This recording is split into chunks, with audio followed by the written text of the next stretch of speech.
Payton's 275 yards set an NFL record that hasn't been broken. A year later, a bobbled pitch out by Bears quarterback Bob Avellini wound up in the hands of Viking linebacker Matt Blair, who galloped all the way for a touchdown as Minnesota won 24-20. Then 1979, Walter Payton at his best, a 43-yard touchdown scamper with all of Payton's extraordinary moves as the Bears, in one of the few series routes, whipped the Vikes in what proved to be Chicago's last victory over Minnesota. Last year, less than 5 minutes to play, a sack of Mike Phipps and a winning score by Ted Brown. Minnesota on top, 13-7. And again this year, with a chance to tie the game and send it in overtime, Hans Nielsen misses a 26-yard field goal with only 1 second left. The Vikings make it 4 in a row over the Bears, who today loom as spoilers to Minnesota's playoff hopes. Today, the Minnesota Vikings against the Chicago Bears. We've got it cold and blustery here at Soldier Field, where we have another sellout. The Vikings and the Bears. Just 2 weeks ago, Minnesota had a 2-game lead in the NFC Central, but look at it now. A 3-way tie. The Vikings have to win today, of course, and Chicago acting in a spoiler role. Good afternoon, everyone. I'm Dick Stockton along with Johnny Morris, and of course, you know the Vikings like to throw. Tommy Kramer's their man, but he's been in a slump lately, John. Yes, he has, Dick. He has 9 interceptions in the past 2 games, and he's got to get out of that slump if the Vikings are to win, because they only ran the ball 11 times last week. They depend on the pass, and that's what Tommy Kramer's got to do. Now, of course, the Bears are acting to try to upset the apple cart, and Walter Payton had a marvelous game, 179 yards Thanksgiving Day, and he has done well against the Vikes in the past. Yes, he averages over 5 yards for his career, and when you stop to think that he has gained 1,378 yards against the Minnesota Vikings alone, you know he can run that ball on this team. Ironically, he got 179 yards, as you said, Dick, last week against the Cowboys. But the Bears, he ran all over the place. The Bears scored only 9 points and lost the game. The Bears have got to be able to throw the ball if they're going to beat the Minnesota Vikings today. All right, and we're ready for the kickoff. The Chicago Bears have won the toss. They will receive, and you're looking at Emery Moorhead, number 43, originally with the Giants, went to Denver, and he is at the goal line. Rick Danmeyer kicking off for the white-shirted Minnesota Vikings, and the ball blows off the tee. So we told you it was blustery, and we just proved it there. 39 degrees as we start the game, but the wind, 17 miles per hour, and that gives you a wind chill of 17 to 20 degrees. But both of these clubs are used to that. So Danmeyer cannot do it. We may never get this game underway. I mean, from the south, so the wind will be going with the Vikings during this first quarter if we ever get the game going. Want to keep you in mind that the Minnesota Vikings need some help if they're to capture this division title. Tampa Bay can win 3 and do it. Guess what happened again? Detroit can win 3 and do it, but the Vikings will need a loss by Tampa Bay, even if they win 3 games, in order to win the NFC title. Now, they're going to have to glue that down. Yeah, they're going to have somebody hold the ball. They're going to try it one more time, I guess. And if not, they'll have to have one of the Lion players, I should say Viking players, hold the ball.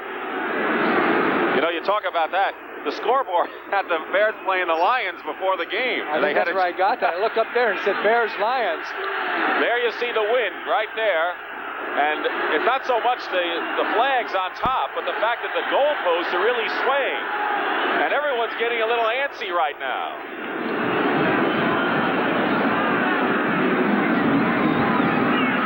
Johnson, a linebacker, is looking over to the bench, and they may be forced to hold. Let's see what happens. It looks steady right now. Vikings lead the series 23-16 with 2 ties, and we are underway. And Emery Moorhead, a yard in the end zone, brings it out. And Moorhead gets beyond the 25-yard line. As we started off, the Chicago Bears go on offense. The quarterback is Vince Evans, who has struggled so far in the latter part of this season.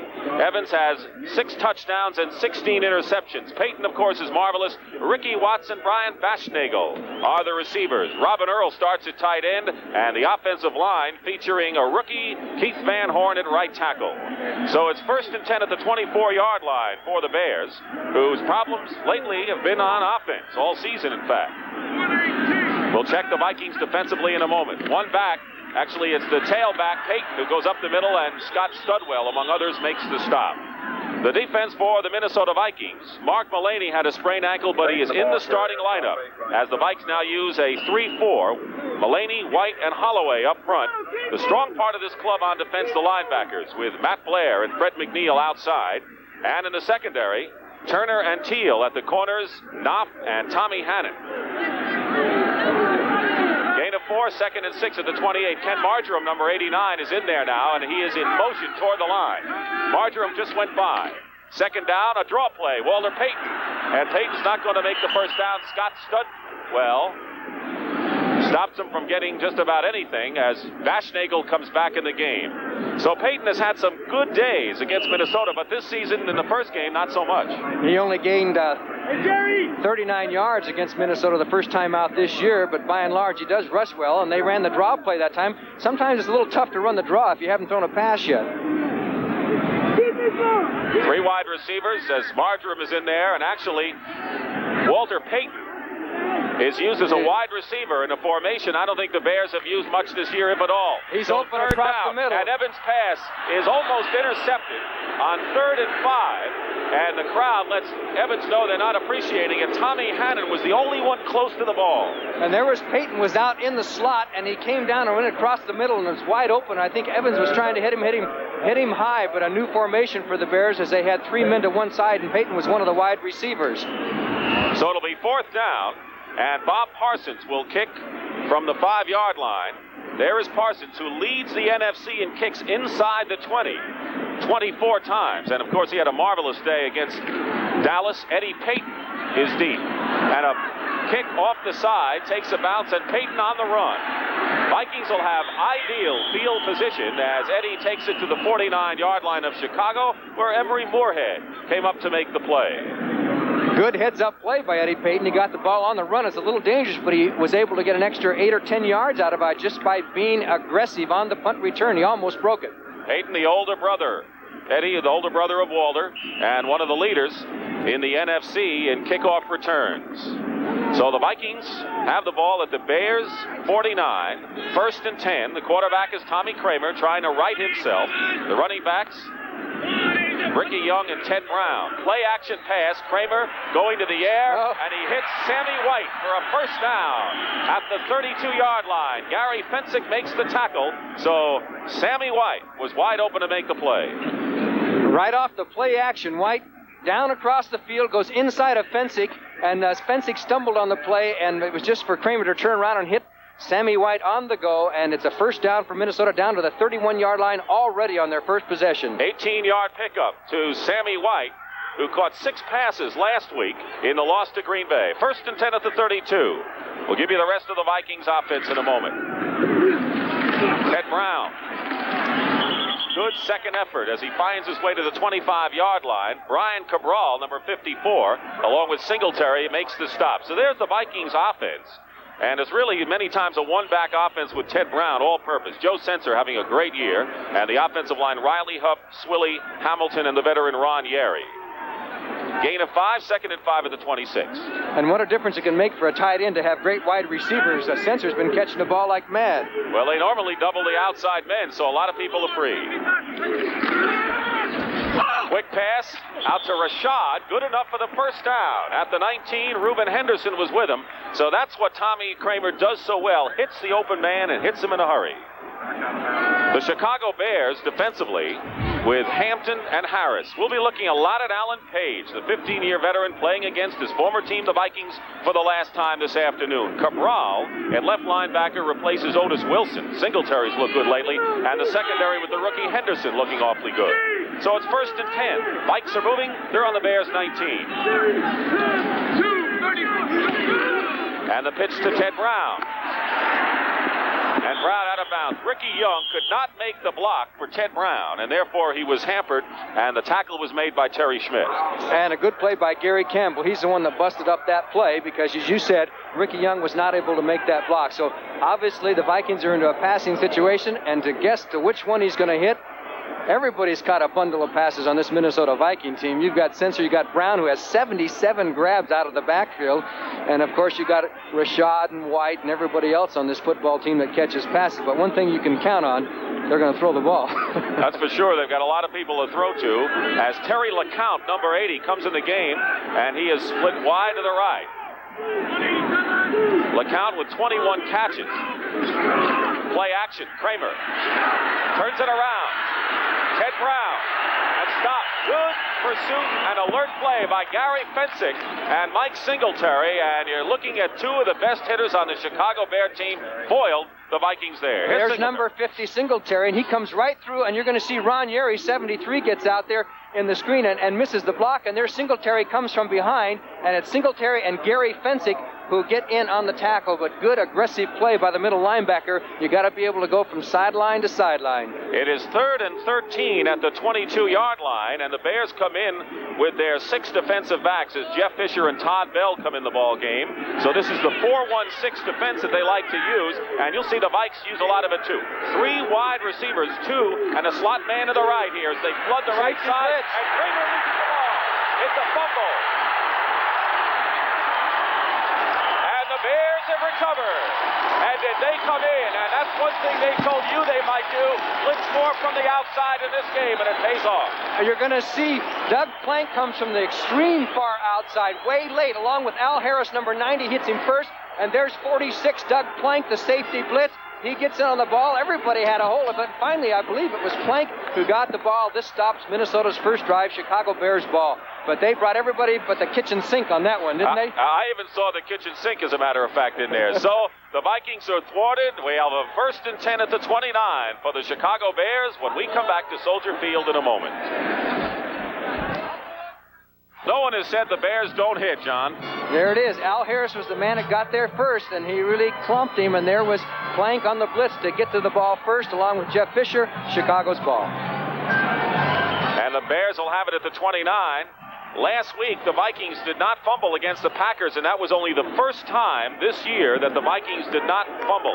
As you look at the ratio of takeaways and turnovers of the two teams. 1st and 10 at the 29 for the Bears. First quarter, no score.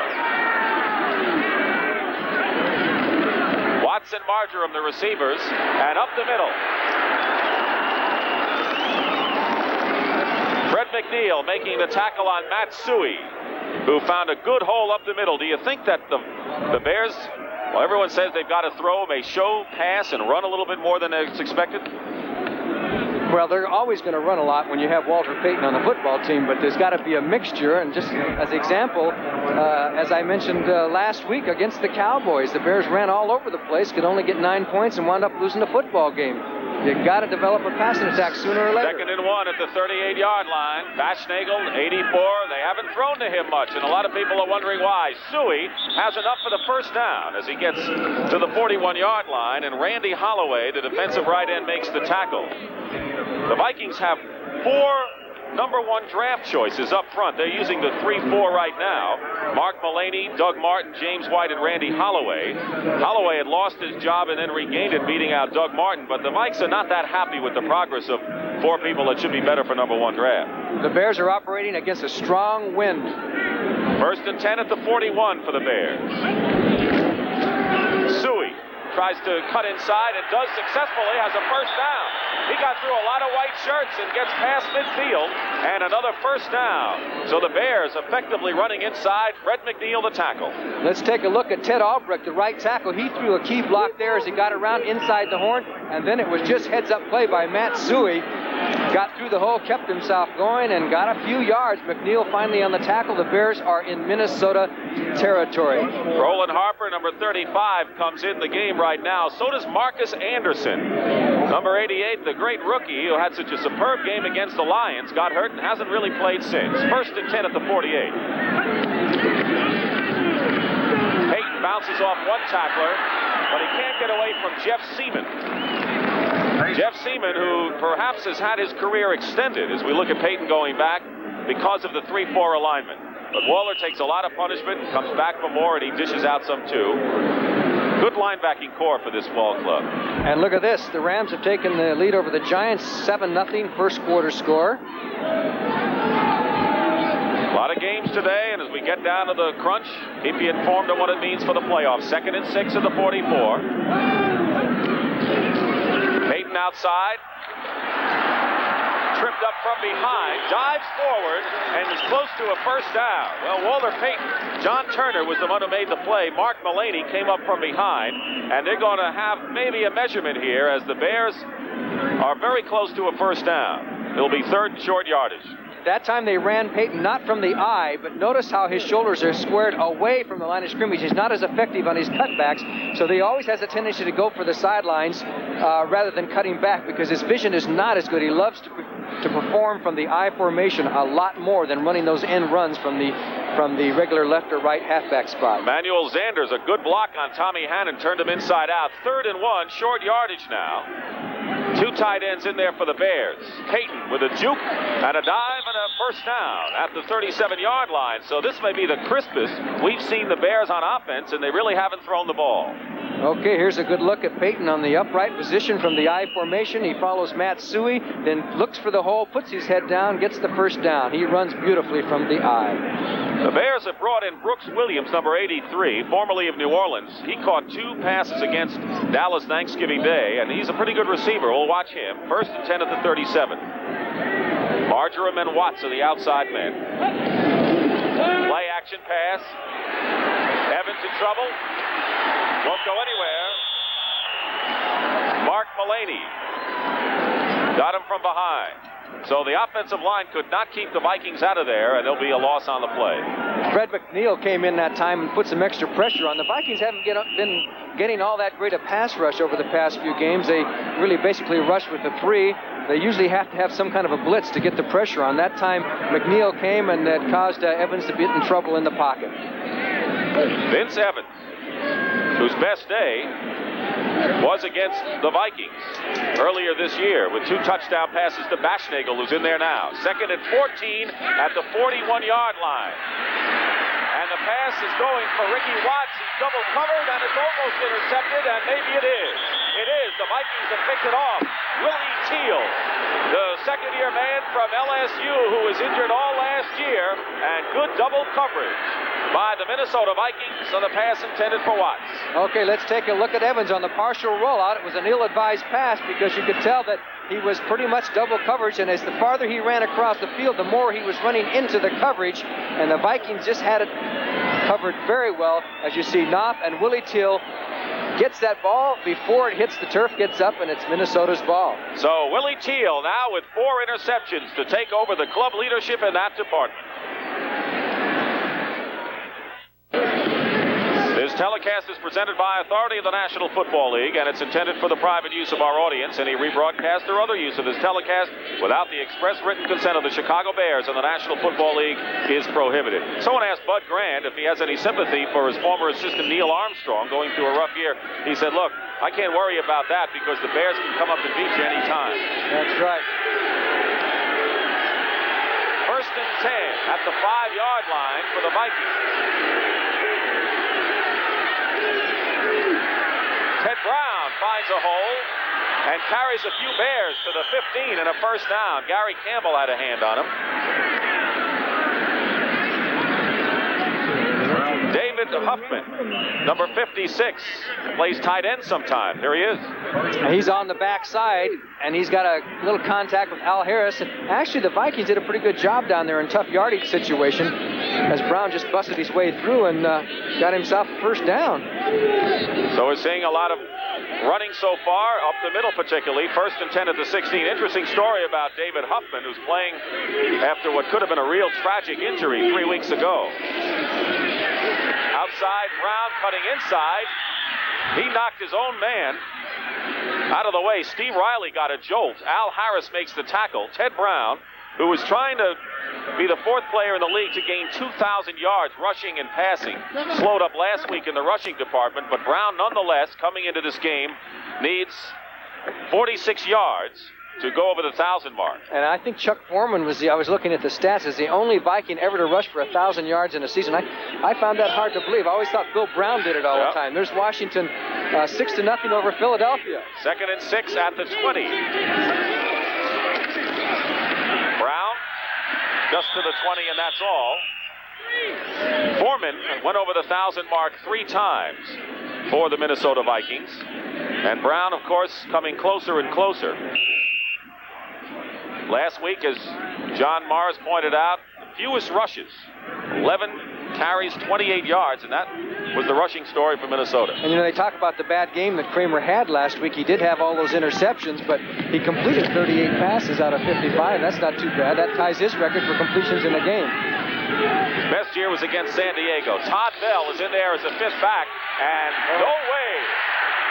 Ted Brown trying to salvage something here, and does as he gets back to the line of scrimmage. Alan Page makes the tackle, and Al Harris was looking him straight in the eye, and before you knew it, Ted Brown reversed his field and managed to prevent a loss. Here's Al Harris. He's right down here at the bottom of your screen. Nobody blocks him because Ricky Young comes to throw the block. He hits too low. So Harris is the one who gets the clamps on him along with Jim Osborne. And how Brown got out of this, I'll never know. It looked like his forward progress had really been stopped.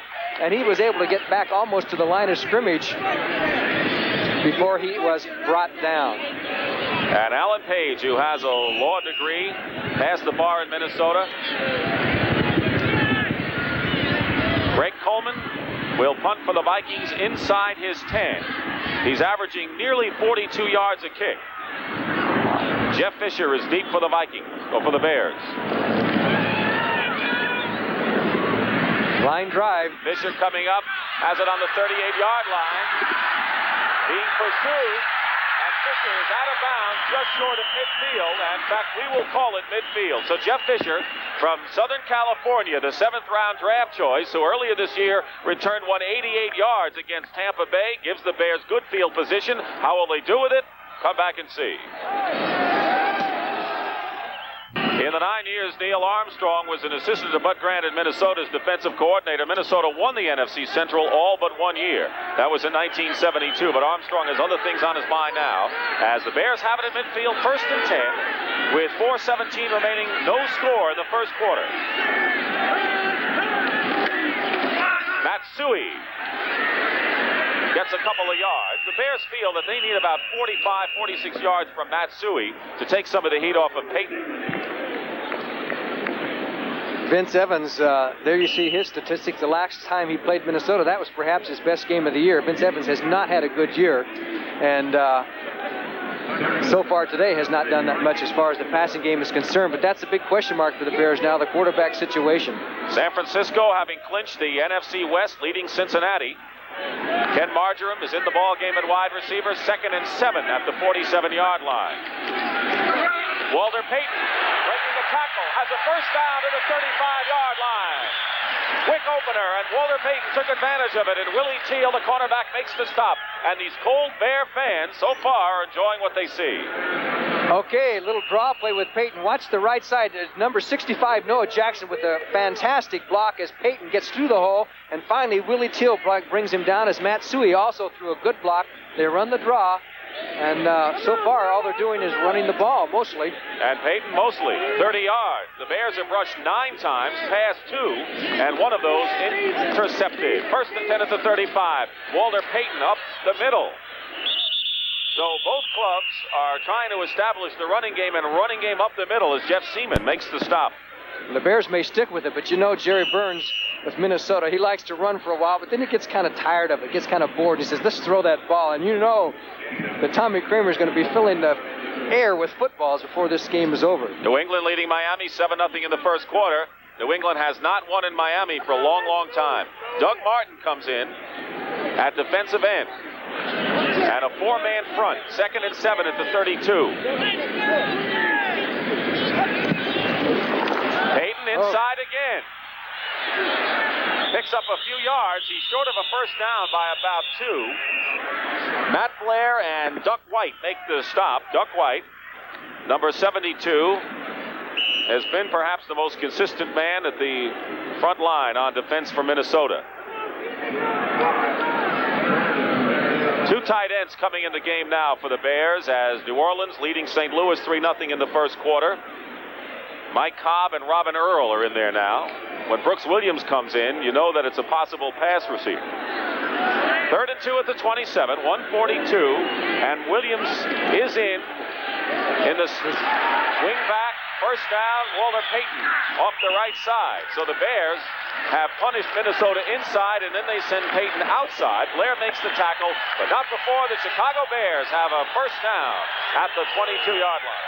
And you could tell that was going to be a first down because the left side of the Vikings defensive line just caved, and Payton, you could tell it was just a question of when he was going to turn up. Good blocking by the right side of the Bears offensive line as they're just trying to control the ball, eat up the clock, keep this game close, and hope for a break at the end. That appears to be the strategy as it was last week against the Dallas Cowboys. Vikings in the 3-4 defense, first and 10 at the 23. Suey doesn't get much trying to go outside. Maybe a yard, and that's all. Let's see how those Bears block. You're going to see the right side of the line. There's Mark Mulaney, number 77, bouncing off the block by Van Horn, and he eventually gets into the tackle as Matt Blair, number 59. Van Horn, a rookie out of the University of Southern California, one of two rookies starting at an offensive tackle position. Second and 9 at the 22-yard line. Marjoram is in there with Ricky Watts as the outside receivers. Suey and Payton, and Walter Payton with Suey trying to block. And Payton outside is not going anywhere. Gets to about the 21-yard line, and good pursuit by Fred McNeil. So it'll be third down now for the Bears in what would be a passing situation. We have had one fumble in the game. Tommy Kramer was hit hard on a blitz, fumbled on the first possession for the Vikings. And Willie Teal intercepted a pass by Vince Evans. So we've had a couple of turnovers, but no points on the board. And that's the end of the first quarter with the score. Bears nothing, Vikings nothing. Against the Detroit Lions, and that is going to tell a big tale as far as the NFC Central next Saturday, 2:30 Central Time. All begins with the NFL today. Enough said. The Vikings and Lions, a big one for both teams. Two of the three clubs tied for first, 7-6 records in the NFC Central Division. So we start the second quarter as Bashnagel goes wide to the left. This is Dick Stockton along with Johnny Morris. No score, and three wide receivers to the left. And one to the outside. And Evans going up the middle. Nowhere near a receiver. And I think they ran a pattern that wasn't right. Kurt Knopf was the only man there. He was throwing to Payton, who was out as a wide receiver in the slot. You're going to see Payton coming across the middle of the field. Look at the middle of your screen. He's wide open. And he overthrows him, and just behind him, and almost intercepted. Vince Evans is just having trouble hitting his receivers. He's had trouble all season long. So it is fourth down, and John Rovetto, who missed an important extra point last week. It'll be a 38-yard attempt. And a fake, a shuffle pass, and there's Al Harris. He's going for the touchdown. Short of the goal line on a shuffle pass. The Bears surprised the Minnesota Vikings, something the Vikings usually do to the Chicago Bears. A trick play. As you see, Brian Bashnagel takes the hand, pitches it to Al Harris, number 9, and Harris thought he had a touchdown. He lifts those legs, romps and the stumps, and Keith Nord is on the chase and just gets the shoestring tackle, but the Bears are threatening the Minnesota Vikings. How about that? The Chicago Bears come up with a real surprise. Al Harris almost had a touchdown. I saw the New Orleans Saints work it to success against the Browns earlier this year. First and goal at the 3. Harris caught from behind. Walter Payton trying to follow blockers is hit hard. And what a hit is put on him by Matt Blair, the linebacker. And that was star against star and good punishment inside. But they're still buzzing here at Soldier Field over that fake. Well, you're really right about Payton taking a shot from Blair that time because he had been stopped, had turned up the field, and he was exposed, and Matt Blair gave him all he had. Walter Payton takes a lot of punishments, playing in about his 95th consecutive game start. Second and goal at the 2. Bashnagel is wing back right. Payton hit at the line of scrimmage, and the guy that made that play was Randy Holloway. First man to hit him, that slowed up Payton. So now it is third, and so the Bears can't really get too conservative even this close to the goal line, John. That's right, and Holloway got across, penetrated on that kind of a play. There's no way a defensive lineman should penetrate before the ball carrier can even approach the line of scrimmage. Now, will they do what they can do best with Vince Evans? Give him an option of a way to go, a partial rollout or something like that. They're going to call timeout to find out, decide what they're going to do as Vince Evans comes off the field to talk to Neil Armstrong. A lot of people, of course, are unhappy with the timeout, but you don't know how many chances you're going to get to score in this game, especially if you're the Bears, and they have a great chance, so they've got to talk it over. We'll be back.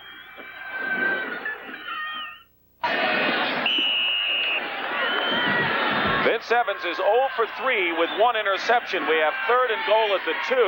Willie McClendon, number 37, replaces Walter Payton, who really took a hit.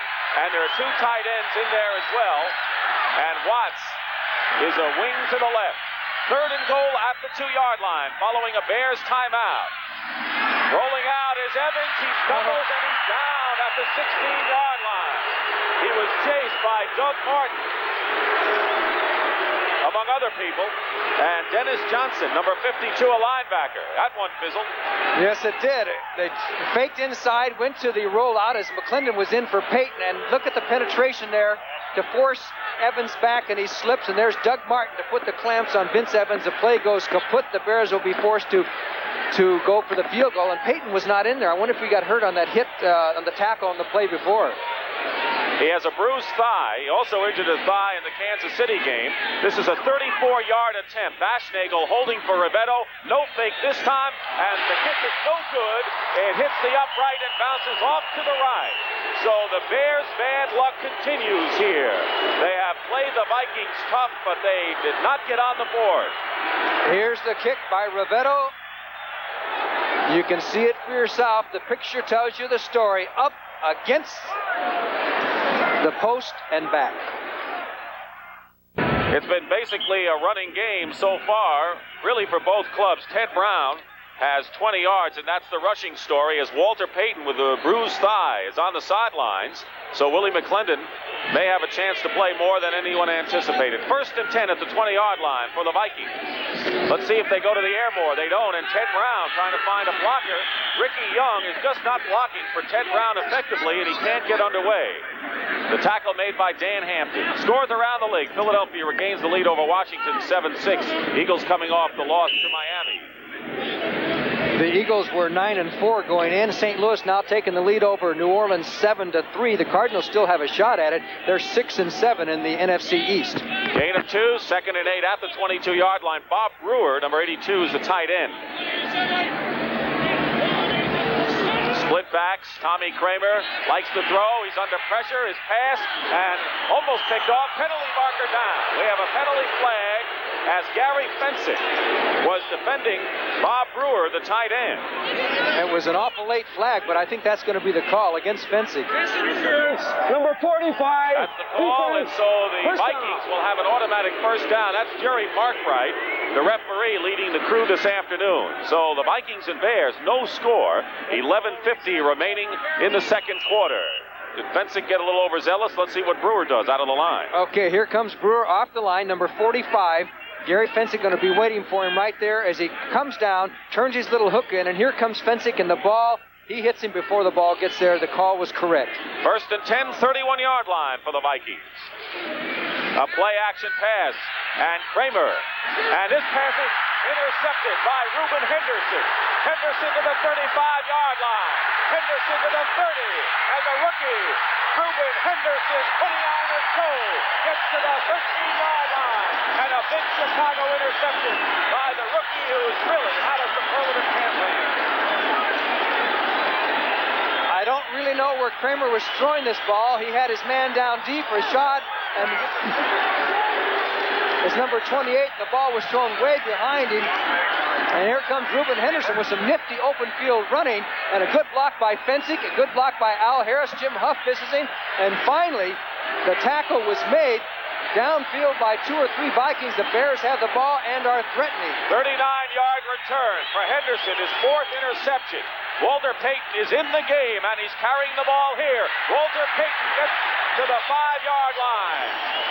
Bob Avellini is now in at quarterback for Chicago, number 7. Avellini in, and Payton is back in, as you mentioned, Dick. Avellini has thrown 25 times, completed 12. He has 2 interceptions and no touchdowns. So Bob Avellini coming in, and Evans apparently just not having the day. And a 4-man front for Minnesota. 2nd and 1 at the 5. No score, second quarter. Avellini, Walter Payton. Payton close to the goal line. Looked like he was over to me, but there has been no call yet. He is apparently short. And coming in the game is Mike Cobb, so it'll be a 1st and goal. Payton did get the first down, and 1st and goal for the Bears. Kurt Knopp forced the play and stopped Payton from going in the end zone. But the Bears are on the brink of going in. Tommy Kramer with an interception. His 20th of the year. Bears trying to take the lead. Payton doesn't make it. Matt Blair hit him. He didn't make it because they made contact with him before he was able to take his leap on his way up on the double somersault with the twist. He didn't quite get up into the apex of his dive. Normally he's up and over, but the Vikings had great penetration. As you can see, everybody got across the line of scrimmage and hit Payton before he got started. There was Matt Blair. 59 was in on the tackle there, and a couple of other submariners underneath. So Matt Blair has met Walter Payton on a couple of occasions so far in this game, and it wasn't how do you do. Ricky Watts is in the game now. He is wing right, 2nd and goal at the 1 as you look at the line. And Avellini carrying and no signal. He did not make it apparently. Bob Avellini trying to go over on a quarterback sneak, and Bashnagel will come in for the play at 3rd and goal. They're trying to force it in there, and they're about an inch away. I'll tell you, this is one NFL team that is very hard to score touchdowns. The Bears can't seem to get the ball over the goal line. They've had that problem all year. When they get down close, they can't score, and you got to give some credit to the Vikings. They're playing hard-nosed right down there on their own goal line. 3rd and goal.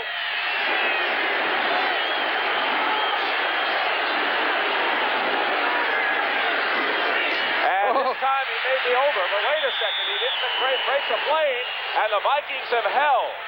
Well, not yet. There's still one more down. Well, they've held on 3rd down, and they're going to run it, of course, with Watts coming in. Let's see if he crosses the plane to that goal line with the ball. No, he did not. Came very close. I would have to say the Bears got to go for it. Well, they are, and as we said before when they called the timeout, how many chances do you get? They had one chance down there and couldn't do it. And now they have another opportunity with 8:20, and that's what they've got to do. It's about less than a foot. Well, 4th and goal at the 1.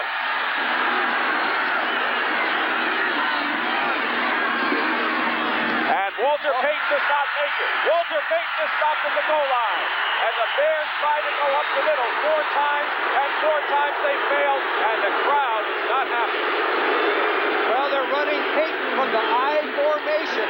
That means he's got a long ways to go before he gets to the line of scrimmage. And one place you don't want to run the I as often is when you're down on the goal line trying to get a half a yard. So the Vikings stopped him. 4 great plays by the Minnesota Vikings on defense. How many times can you go to the well? The Bears have had 2 golden opportunities and have come up empty, and that should prove a big impetus for the Vikings.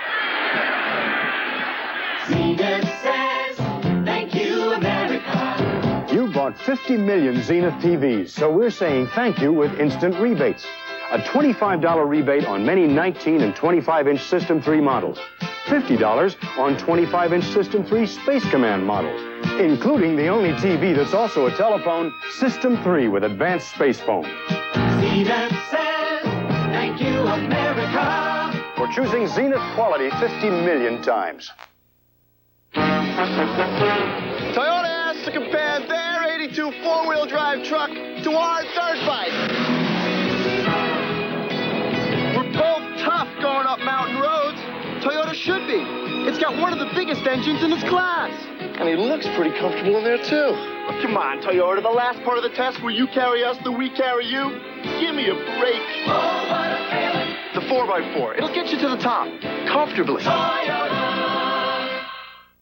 Wednesday, Mr. Merlin checks into a hospital and Zach goes on a tear. Then... Are you insane? Is Andy dating Mrs. Carlson? Find out Wednesday. Boy, you've got to give a lot of credit to the Vikings here. Yes, you do, and you got to give some a rap to the Bears too for running Peyton for so deep back there. But there was good penetration. Dennis Johnson was in there, and the Vikings just showed some real power strength there, and they just out-muscled the Bears' offensive line there 4 plays in a row.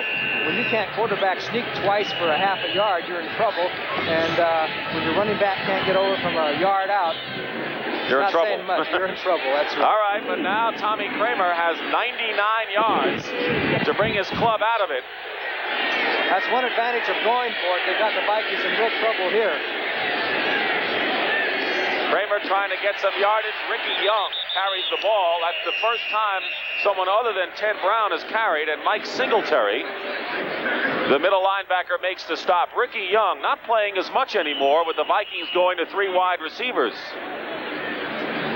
And also with the emergence of Ted Brown as becoming such a good pass receiver out of the backfield. And you've seen an emphasis on the backfield situation go to Brown from Ricky Young, although Young is still an important factor. 2nd and 9 at the 2. Kramer is 3 for 4 passing for 24 yards and an interception that didn't really hurt him.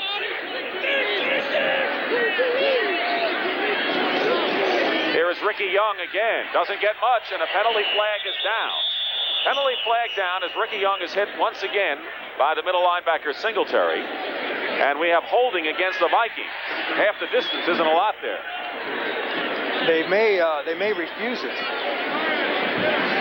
They should, because they're not going to gain anything there. They'd rather have it 3rd down. And Dan Hampton talking to Jerry Markbright to decide what the Bears want to do here, and Fensick joins the discussion. Well, we haven't seen much of the Vikings, #1 in total offense in the conference and #1 in passing in the NFC. And they're hemmed in. They took the penalty, so they took the half the distance to the goal line. They'd rather have him back on their 1, I guess. Holding number 61, offense, 2nd down. That was Wes Hamilton, the right guard. What's the rationale there? The rationale is that when you're operating from your 1, they'll give you the 2 downs rather than operating from your 6 with the 1 down. I guess that's their rationale. All right, Tommy Kramer from Rice in his 5th year, and he has come on strong. But he's got back to the wall right here at 2nd and 10 at the 1, and Kramer will throw it out of there. And the pass is incomplete, I believe. Oh, no, it's caught. Sammy White. They ruled it incomplete. He did catch it, but it's ruled incomplete, out of bounds. Here's a look at it as Sammy White goes down the little short out pattern about 5 yards and then takes the pass, but I don't think the 2 feet came down in bounds. And he didn't have control anyway. Did get control. So it's 3rd down. Ahmad Rashad is in the game as a 3rd wide receiver. This is going to be quite a play. This is going to be a play. 4-1-6 defense. The 51 defense with Todd Bell and Jeff Fisher in the secondary. 3rd down. And they're going to try and run it out. Ted Brown in the end zone. And Brown just gets out of the end zone. He gets to about the 1-yard line, not even that far. And the Bears are claiming that they tackled Brown in the end zone. The officials say no. And so Ted Brown on a deep swing pattern on the running play, and dangerous at that, Johnny. Yes, Hampton and Plank were all in on a tackle. They did tackle him in the end zone, but when he came down, the body, of course, was in his chest, and the ball came over the goal line. But Dan Hampton, number 99, really jammed up that play, and a host of Bears came across the field, and they ruled that he just got over the goal line. But look where they have to punt from. Coleman at the back of the end zone. And Fisher at the 36-yard line. Jeff Fisher gets to the 25, maybe the 24. But frankly, field position has not done the Bears much good so far in this game, because the Bears have had 2 golden opportunities knocking on the Vikings' door. They've come up empty both times. So the score still 0-0, 6:24 remaining in the 2nd quarter here in Chicago. You know, baseball's the same in Japan as it is in America. You play 9 innings, 3 strikes and you're out. And after the game, there's nothing like a beer. And when Numa's in town, I treat him to light beer from Miller because it tastes great. Yeah, I know it's less filling, but we drink it because it tastes great. Cutting down. Listen, Numa, it tastes great. See, I'm cutting down. Oy. All right, it's less filling. Light beer from Miller. Everything you always wanted in a beer. And Cutting down. Radio Shack makes Christmas dreams come true. Exciting fast-action games with electronic sound effects priced from $7.95 to $79.95. Like the electronic computerized arcade, the sports stadium, two-player baseball, cosmic fireaway, space shot, and more. Your kids can play alone or with a friend. Challenging entertainment for kids 6 to 60. Hours of fascinating fun are waiting for you only at Radio Shack, your Christmas electronics store. Next Saturday, CBS Sports starts your day at 12:30 Central with NCAA basketball action. The Marquette Warriors tip off against the Wake Forest Deacons. And then the NFL Today kicks off a special Saturday broadcast, 2:30 Central, followed by the Vikings and the Lions from the Silverdome in Pontiac, Michigan. Next Saturday, 12:30 Central, live on CBS Sports. First and 10 Bears on the Vikings 25-yard line. And Avellini going in the air is batted down at the line. And batted down by Randy Holloway of the University of Pittsburgh, former #1 draft pick. An important game. Green Bay Packers against Detroit. We'll follow that game for you. Okay, here it is. The quick pass out to the wide receiver. Holloway, 75, spots the quick pass by Avellini and jumps up, as a good defensive lineman should do once he sees that he can't make a sack. Jump up there, and he batted the ball away. And look at this, Detroit over Green Bay, 10-zip. Bears have not completed a pass in 4 attempts so far. 2nd and 10 at the 25. Marjoram. And this pass is complete to Matsui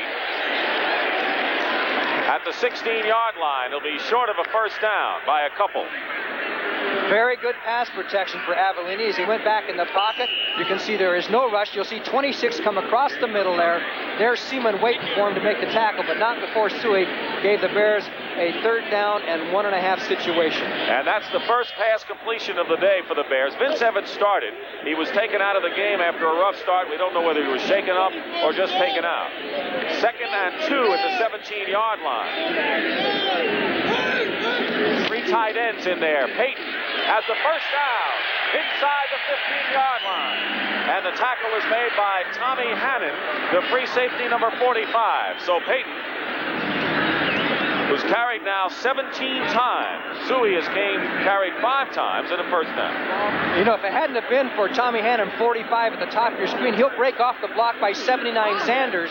Zanders hits Hannon, but Hannon breaks away from it and gets Peyton from the backside. Otherwise, Walter Payton would have been gone for a touchdown. Good play by Tommy Hannon. Watson, Bashnagel are the receivers.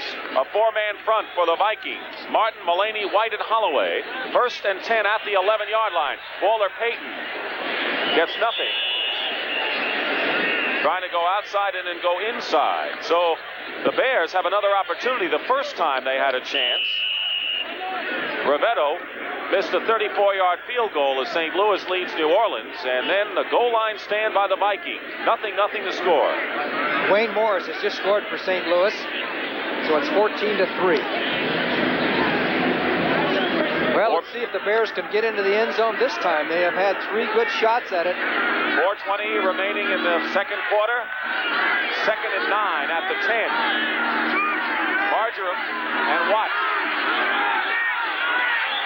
And the whistle blow and the delay of the game call against the Bears. So it'll be 2nd 14 coming up for Chicago. And anytime they really have to pass, it puts them in more of a hole. We still haven't received official word, but we think that Vince Evans was just taken out of the game, was not hurt, and they have just decided to go with Avellini, which obviously makes a little bit of a change. Avellini doesn't have the quickness or the speed that Evans. Delay of game, number 70. Brooks Williams, number 83, comes in as the tight end. He caught 2 balls against Dallas on Thanksgiving Day, so we'll watch him on 2nd and 14 as Avellini brings the Bears out at the 15-yard line. Watts wide to the right.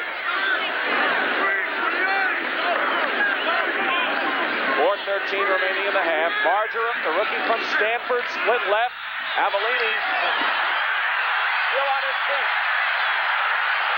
Back to the 34-yard line. And right open is 3, and Dewey is stopped at the 12. I think the whole thing will be maybe getting back to the original line of scrimmage.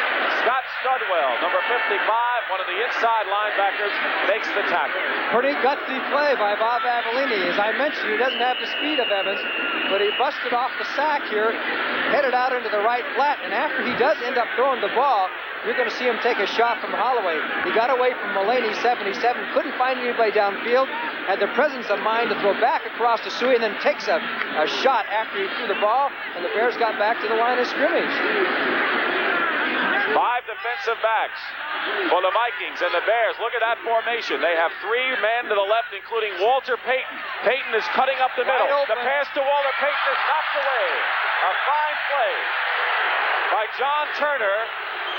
Johnny Turner, who last year had 6 interceptions to lead, the Vikings has none, but a key breakup on that pass attempt to Walter Payton. It's 4th down. That's the 3rd time they've run that play. You'll see Payton down from the wide receiver spot. He comes across. The timing was off. He's open now, but the ball was thrown a little bit behind, and John Turner made a great play to knock it down and stop the Bears' touchdown hopes. Now their goal for the field goal. A 29-yard attempt. Bashnagel holding for Rovetto. Rovetto is 9 of 15 this year. And the kick is good, and we have points on the board, folks. 3 minutes and 11 seconds to go in the first half. We thought we'd never see it. And I'll tell you, this is something we didn't expect, especially with the Minnesota Vikings. But it's 3-0 Bears lead, 3:11 to go in the first half, and we'll be back. New Backwoods Smokes just hit town. Looking wild, but tasting mild. New Backwoods Smokes. How can anything that looks so wild taste so mild? New Backwoods Smokes. How can anything that looks so wild taste so mild? New Backwoods Smokes. All natural tobacco, hand-rolled look in a Keep 'em Fresh pocket pouch. How can anything that looks so wild taste so mild? The engineers of Mercedes-Benz have created an advanced diesel power system. Its heart, this compact turbocharger. And this system has just transformed 2 more diesels into high-performance turbo diesels. Mercedes-Benz unleashes the 300D sedan and the 300CD coupe. Now with 45% more power. The 300D sedan and the 300CD coupe. The 2 newest turbo diesels from Mercedes-Benz. They upset the Cowboys, made turkey of the Chiefs on Thanksgiving. Saturday, the Detroit Lions face the Minnesota Vikings in a fight for the playoffs starting at 3:30 Eastern with the NFL Today, Saturday on CBS. But first things first for the Minnesota Vikings. Before they can think of Detroit, they've got to think of the Bears, and they trail 3-0. As you look at the scoring drive for the Bears, who have had great field position all day, and they're going to have to kick it again because that same wind coming out of the south has knocked the ball off of the tee. So the Bears lead at 3-0 on Rovetto's field goal from 29 yards out in a weird game so far. We had a fumble early and then an interception. We had a fake on a field goal that almost got the Bears a score and a goal line stand. So we've had just about everything other than a lot of points, John. And we have the ball off the tee once again. And the Bears, I think, are going to go right away with somebody to hold the ball. The Bears next week are in Oakland before they close the season against the Broncos. He uses the 3-inch tee. You may notice how high that tee is. He likes the 3-inch tee on the kickoff, and that's why some kickers don't like to have somebody hold the ball for them because... Willie McClendon has come in. Willie McClendon is going to hold.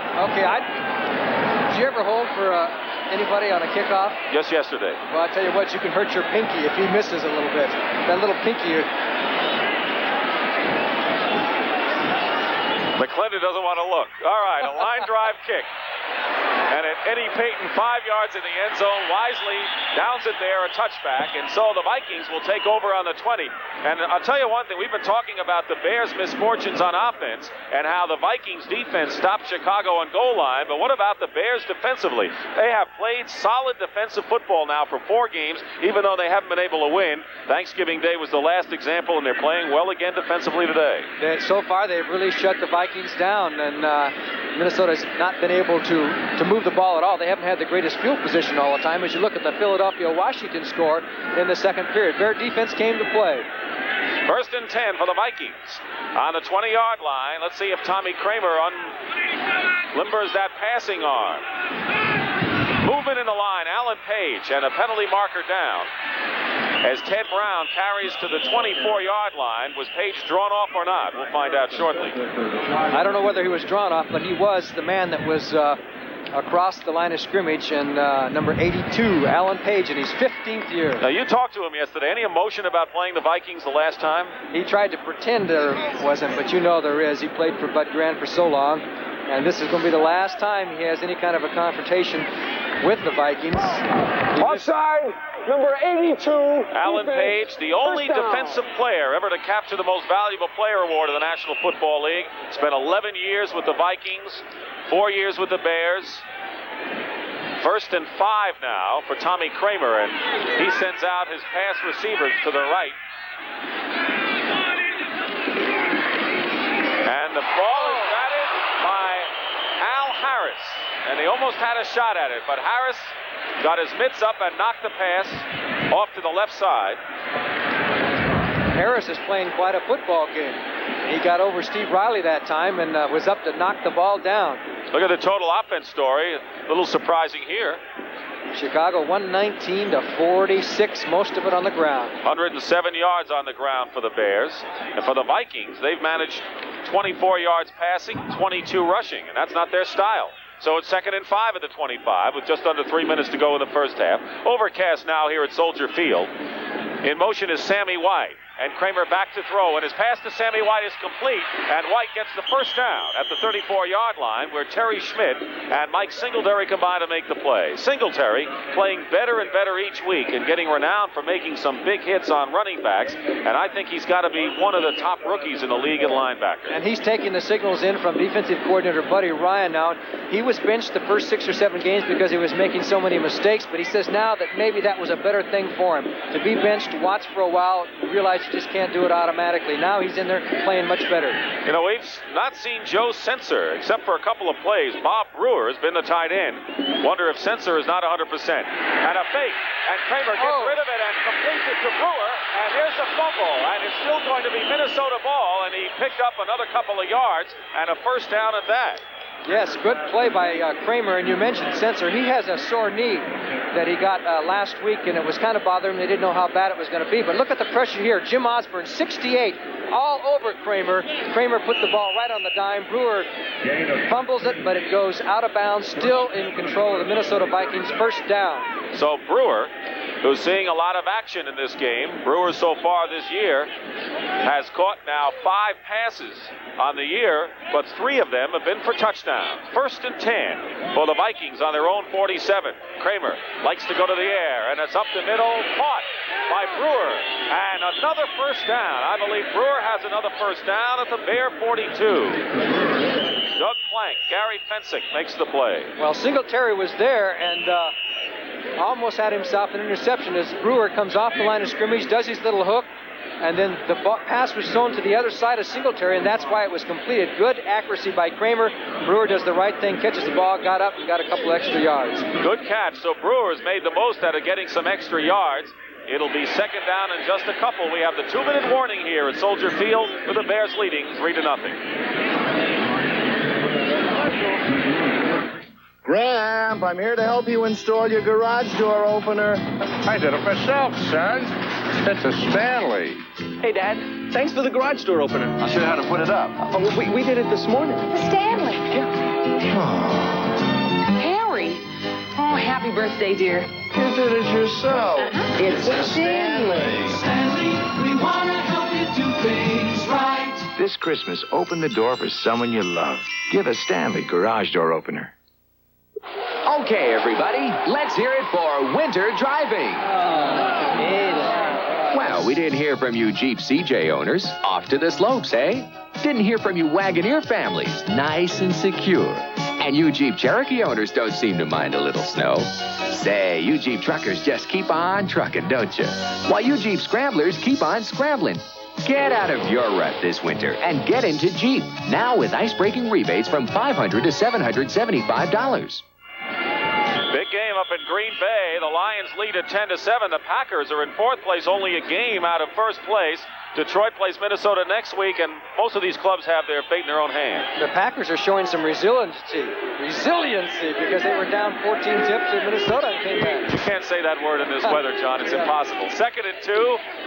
Ted Brown, short of a first down. Todd Bell, former Ohio Stater, makes the play. In is the nickel back. So a lot of good rookies, including Todd Bell, who was a 4th-round draft choice from Ohio State. Jeff Fisher, we've seen. Reuben Henderson, Leslie Frazier, a lot of rookies. And Bell stays in the game now and is joined by Fisher. And we go to the 4-1-6 defense. Bud Grant will now move indoors next year at the Metrodome, Hubert Humphrey Metrodome in Bloomington. Or Minneapolis, we should say. 3rd down and 2 with 1:23 to go in the half. Kramer off balance, trying to go to Sammy White, and Terry Schmidt was covering him. But I'll say one thing, Bears are putting tremendous pressure on Tommy Kramer and not giving him time to do anything. That's right. Hampton and Bruce Herron were both all over Kramer as he threw that ball, and they had a 3rd down and 2, did not get the first down. They're going to be forced to punt. Doesn't it make it easier for that secondary to have that pressure, John? Oh, yes. And you got to give the Bears credit. The Vikings have not been that wide open. They're keeping them into conservative formations because of all the different screwy defenses the Bears use. Coleman at the 40 will punt for the 3rd time. Fisher is at the 10. 1:18 remaining. Bears have 2 timeouts remaining. Going for the right sideline. A high kick doesn't go very far, and it takes a Minnesota bounce, however, inside the 15-yard line, and Coleman couldn't have asked for more. He was going to the right, went to the left, didn't go far, and it bounced inside the 15-yard line. Well, next weekend, a great lineup of NFL action on CBS. Of course, the Vikings will be in Detroit Silverdome on Saturday to take on the Lions in that key NFC Central battle. Coverage begins with the NFL Today at 2:30 Central. Sunday, CBS doubleheader. Packers at New Orleans in the first game. George Rogers going for the title.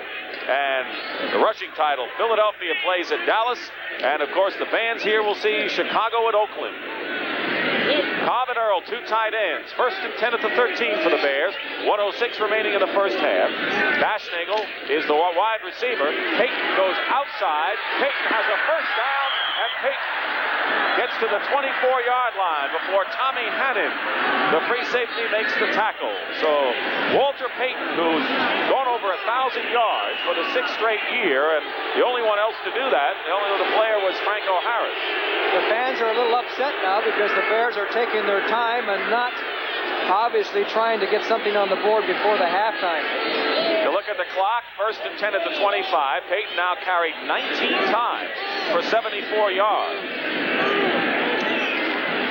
Payton again, this is his 20th carry, and not quite as fruitful as the last one. And so the clock runs, and unquestionably the Bears are content to let it run out. Now a timeout is called by the Bears, so the question is why the Bears wait so long to call a timeout? Well, that's a very good question, Dick, and the fans are wondering why a team that is 3-10 is trying to run out the clock at the halftime and waste a possession and when you have the football. It's not very smart football. We'll take a break here with only 18 seconds to go in the first half. Dan Hampton of the Chicago Bears gives to the United Way because United Way supports the Salvation Army.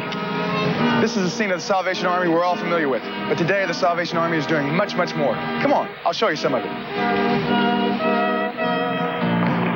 Here at the Salvation Army, there's a place for kids to get in off the streets. A place where they can learn about the dangers of drugs or alcohol. Here they can get a good start in life, a fresh start. The Salvation Army has been strengthening families and building better, stronger communities for over 100 years.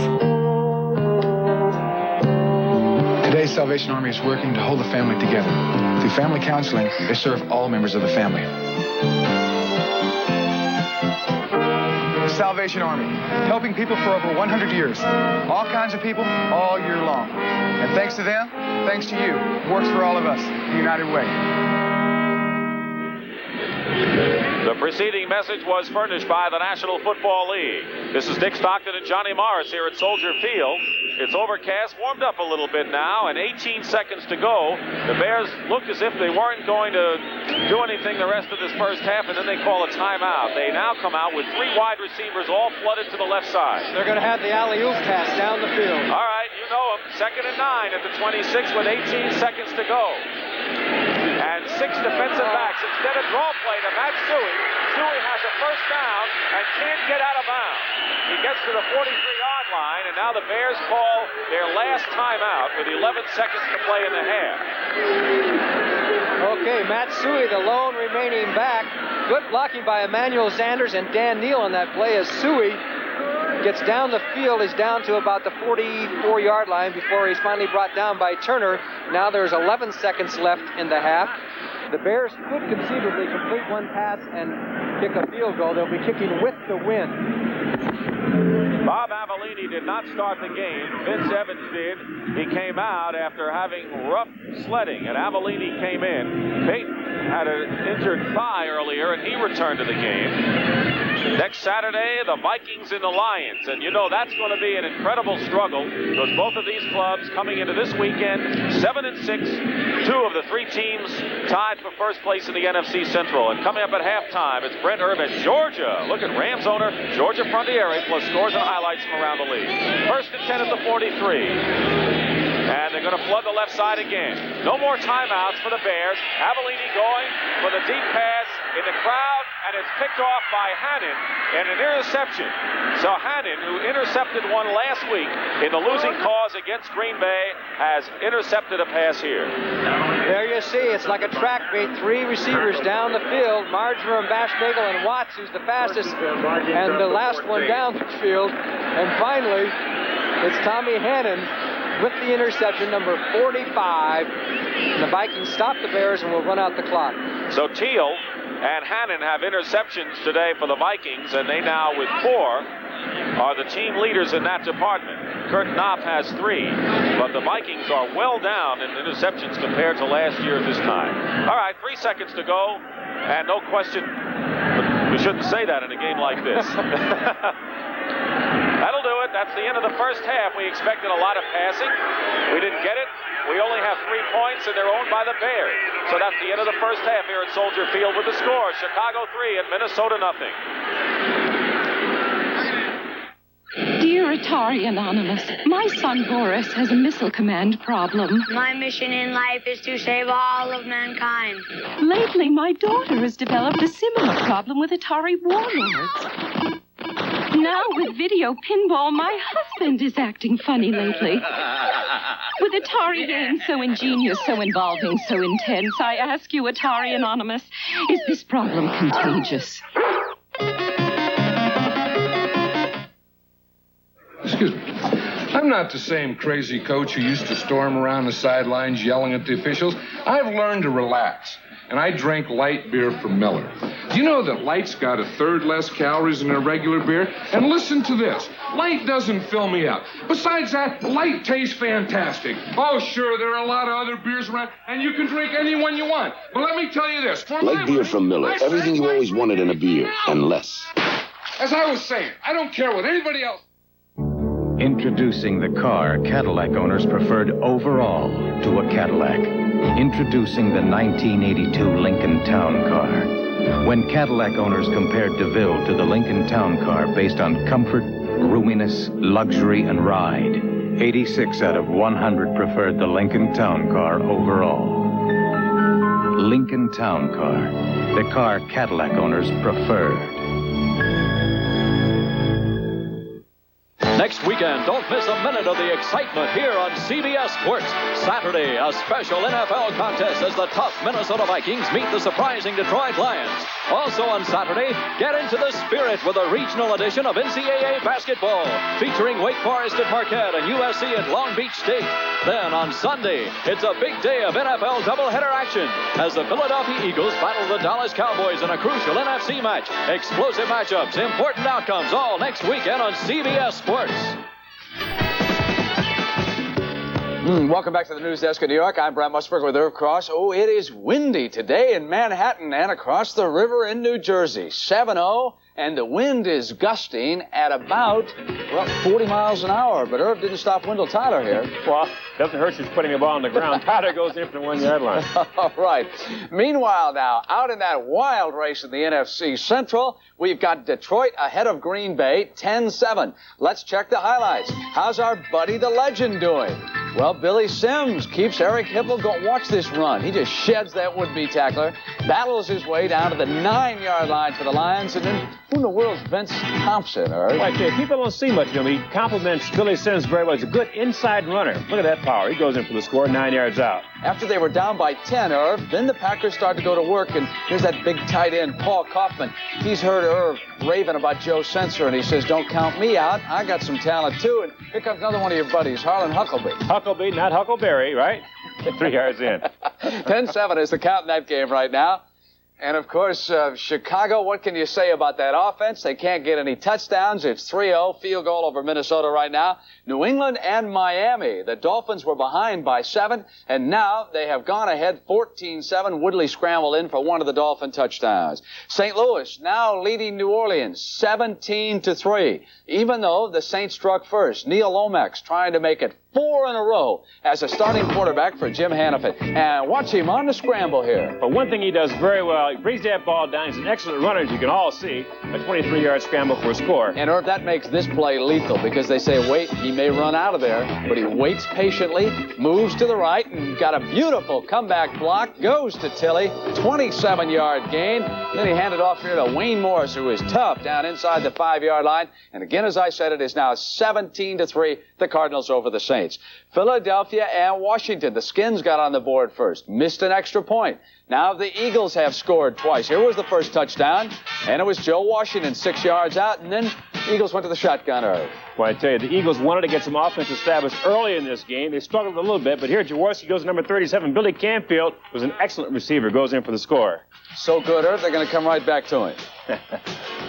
Second touchdown by Canfield. Franklin had an extra point blocked, and so it now stands at 13-6 in that game. Dallas Cowboys are now ahead of the Baltimore Colts 10-0. They have just kicked a field goal in this game. Ron Springs scoring the Cowboy touchdown after they took the opening kickoff. Glenn Carano is playing, but Danny White is doing the punting. Now, San Francisco and Cincinnati. Major showdown there. The 49ers have wrapped up the NFC West. The Bengals need a win, and those Tigers, they're on the prowl down there in Cincinnati. And there was a touchdown pass. Joe Montana to Bill Ring out of BYU, and right now it is 7-3. And the NFL Today continues on CBS after these messages from your local stations.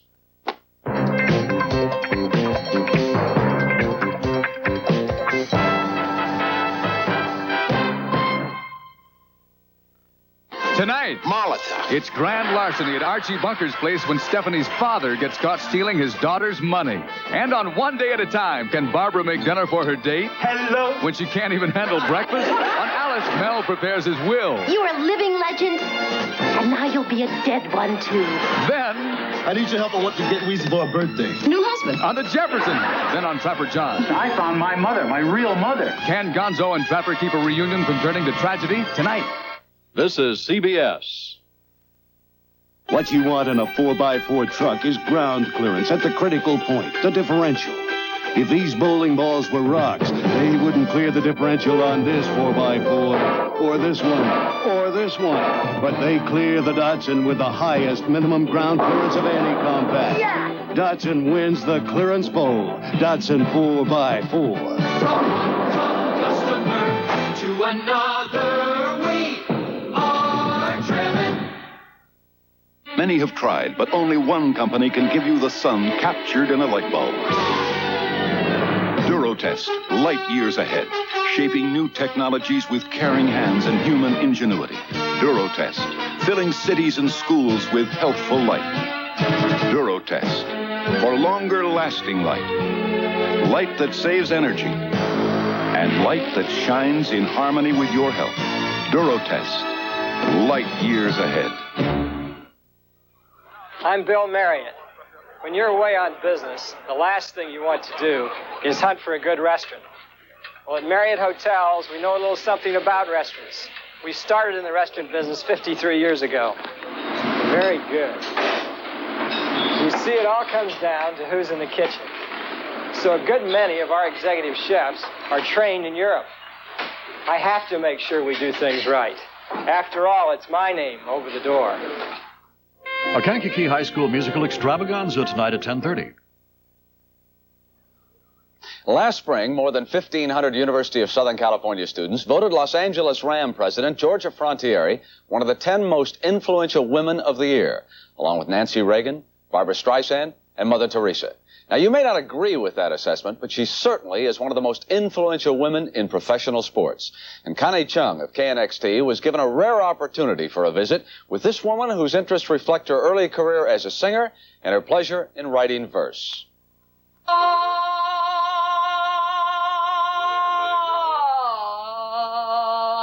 Hayden going upstairs, gets some protection, and it's picked off by Jack Ham. And Ham is for the 10.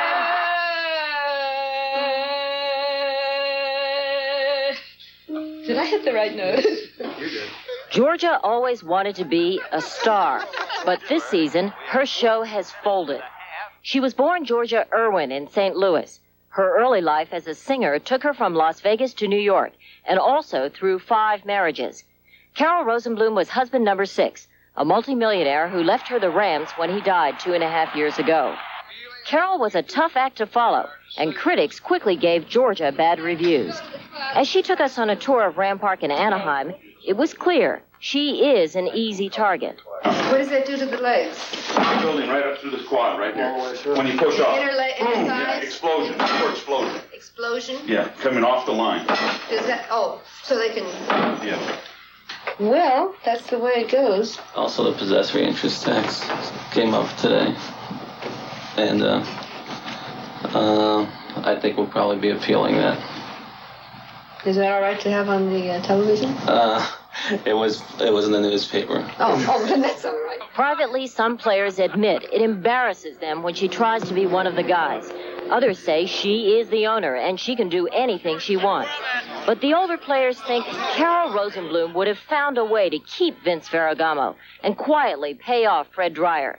That mismanagement botched those deals. Essentially, she's in a man's world. I think she felt her way along the first year, and she ended up leading the team to the Super Bowl, and I think she's come a long way since then. She takes a great deal of advice on running the team. Some of it comes from her 7th husband, Dominic Frontiere, a Hollywood composer. Some have said that even you are running the team. Is it true? No. No. Anybody that knows me, I guess, knows that it's pretty hard to tell me what to do. She does have the last word, but insiders say she is not decisive. She's elusive, difficult to reach on the phone, and perpetually late. She's running the team her way. Running a business, I don't know that it has to be run by a macho. Georgia does take an interest in the human side of this business, cares about the players. But her team is heading for its worst record in a decade. As an involved owner of the Los Angeles Rams, Georgia may be miscast. Yes, woman is the weaker one. How else would all the work get done? And when we go to bed at night, who really starts and ends each fight? Connie Chung for CBS Sports. Irv, as a former player, would it be distractive to have a woman such as Georgia as the owner of your team? I don't really think so, but I think too much has been said about the Rams front office operation. You remember a couple of years ago, they went to the Super Bowl. I think the players just sort of shake it off. All right. The NFL Today continues on CBS.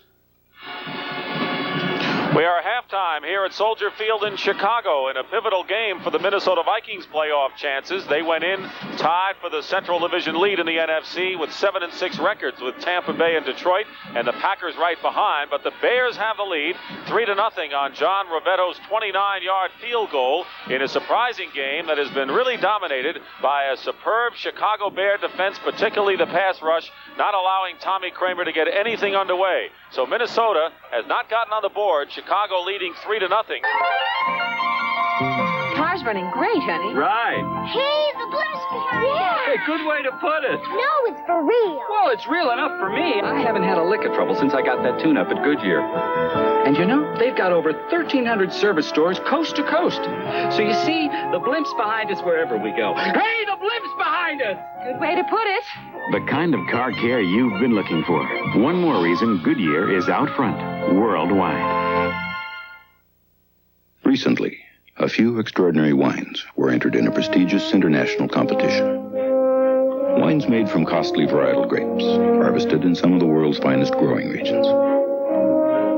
An oak-aged Chardonnay, a deep, full-flavored Burgundy, a light, dry Chenin Blanc, a varietal Rosé, a spicy Gewürztraminer. And each of these wines, all from a single winemaker, was judged to be among the best of the world. Silver medal, gold medal, silver, gold, gold medal. The wines, all from America, all from California, and all from the wine cellars of America's premier vintners, Ernest and Julio Gallo. The award-winning wines of Ernest and Julio Gallo.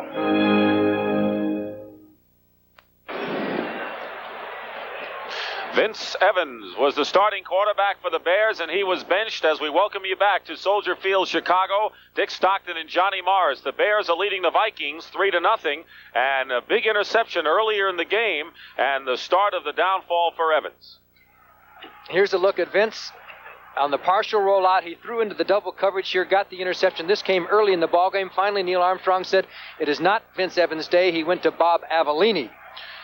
And the Bears tried a little trickery on a field goal situation. John Rivetto trying the field goal, holding his Bashnagel, and he shuffled it to Al Harris. And Al Harris, running inside, was caught from behind after an 18-yard pickup, but the Bears were not able to score. And that's because the Minnesota Vikings show some pretty good defense. As you look at Tommy Kramer on the sidelines, we're getting ready here for the second half. There's the other. Here it is. The Bears had 4 chances from the 1 to get in. This is the 4th down play. Good penetration by the Vikings. Peyton from out of the eye tried to get up and over, could not. Lost a little bit of control of the ball as he was approaching the line there, and the Vikings came up with a great goal line stand. I don't care who you are. If you stop a team from 1 yard out with 4 straight downs, you've done a job. And the only points in the game, John Rivetto, a 29-yard field goal. And that kick was good earlier, hit the upright and bounced away. So Rivetto 1 for 2, and the Bears leading 3-0 as you look at the first half statistics. And the fact is that the Vikings have only 50-yard passing, and that's the story. And 72 yards of total offense. So Minnesota has not been able to move the ball thanks to Buddy Ryan's defense, which has come on very strong the last 3 or 4 games and held their opponents to under 200 yards passing the last few games and done very well. Rivetto with the kickoff. And Peyton will see it hit the pylon, and it's in the end zone for a touchback. Peyton was hoping the ball would go out, but it hit the pylon, and so the Vikings will get the ball 1st and 10 at the 20-yard line. If that had gone out on the half-a-yard line, the Vikings would have known for sure it is not their day. Eddie Peyton, who comes into this game ranked amongst the leaders in kickoff returns, 5th in the NFC. So let's see what happens now as Tommy Kramer brings his team out. 1st and 10 at the 20. 3-0 Bears lead. Ted Brown, number 23, and Ricky Young, 34, are the running backs. Ahmad Rashad, number 28, wide to the left. Sammy White, 85, split right. We'll check the tight end for you in a moment as Ricky Young carries one of the few times penalty flag is down. Holding against Minnesota, so they get themselves in an early hole. And Joe Sensor is still not in there here in the second half, so it looks like Sensor's knee is bad enough that we're not going to get to see him at all. Brewer, however, has done a pretty good job in relief. He's caught a couple of passes. Sensor came into this game with 71 catches, 3rd in the league. Illegal use of the hands, number 73, offense. That was the veteran Ron Yary, number 73, who's physically so strong and in such great shape. People think that Yary can go on like Jim Marshall did till he was 40 years old. Then why is he holding? Everyone does, right? Leading receivers, and we just talked about Brown, and Sensor. 1-3, not only in the NFC, but in the NFL. 1st and 20 now at the 10-yard line for the Vikings. Play action pass. Kramer going to Young. Young was trapped and still is. There'll be a loss on the play of a couple of yards. A couple of years ago, Ricky Young caught 88 passes as Mike Singletary with a big hit. And I like this Bear defensive team, even with Otis Wilson out of there today. Yes, and you got to give some credit to Gary Campbell, number 59. He always has a knack of smelling out those screens, and he forced the ball carrier Young back inside for the inside pursuit. And the Vikings find themselves in trouble deep in their own territory. 2nd down, long passing situation, and Tommy Kramer still trying to shake out of his slump. Mike Hartenstein, number 73, is in. 5 down lineman, and Terry LeCount, number 80, is in the game as a 3rd receiver. Todd Bell is a 5th defensive back. Now you see Plank is right up on the line of scrimmage, 46, Cabral, 54. He does not blitz, and Ted Brown does not get anything. A superb play by Alan Page at the 9-yard line.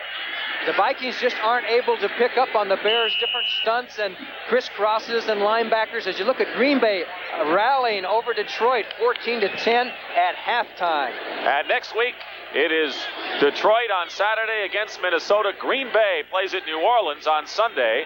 And Philadelphia, Dallas, or Chicago at Oakland in the second game. So the Packers could very well move into a tie for first place. Might have a 4-way tie. 3rd and 21 at the 9-yard line. Opening moments here of the second half. Ted Brown gets nothing, gets to the 12-yard line. Jim Osborne makes the stop. Every one of these Chicago Bear defensive players have distinguished themselves so far in this game in one way or another. They are hustling. Osborne caught that one from behind, from the backside. As the thing is, you can see that the Bears have forced the Vikings into conservatism. And Jerry Burns is not what you call a conservative coach, but they're going into their tighter formations, running the ball on 3rd down. I know they were down deep in their territory, but the Bears are dictating Minnesota's offense right now. Fisher was deep. Coleman, a yard in his end zone to punt for the Vikings. This is not a Minnesota offensive game the way they would like. And a good punt by Coleman sends Fisher back just about to the 35-yard line. The first man to hit him was Dennis Johnson, a linebacker who was figured in the goal line stand earlier in the game. So he's earning a lot of points in Bud Grant's notebook. And the Bears will take the ball on the 41-yard line. 3-0 to score. The Bears lead Minnesota, and the Vikings have to get to work before long. But Chicago has the ball when we come back.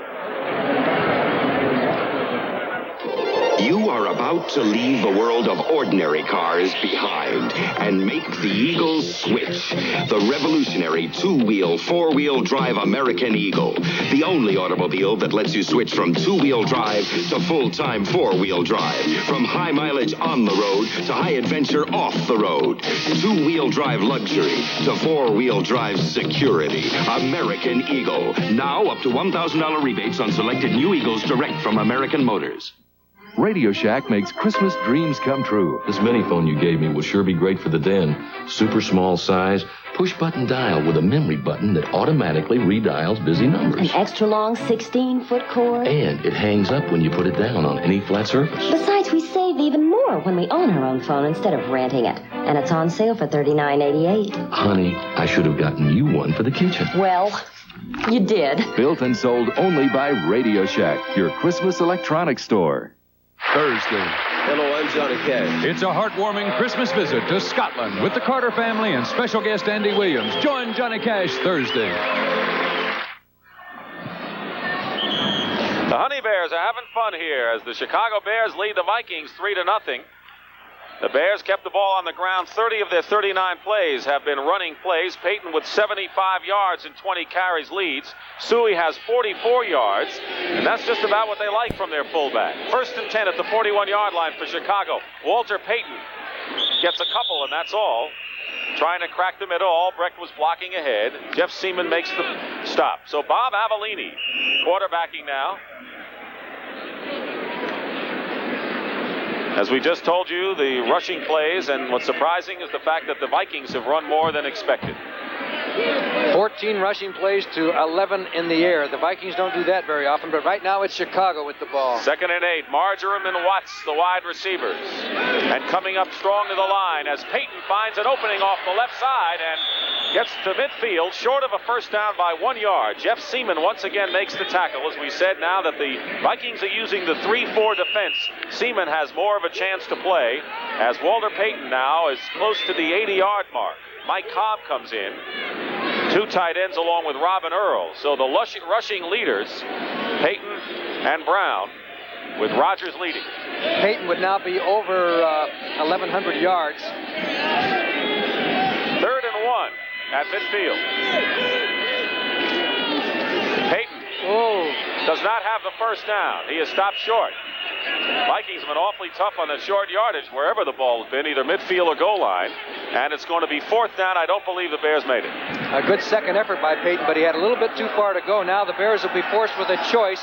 They'll have about 4th and a half a yard to go from midfield. And it looks like they're going to go for it.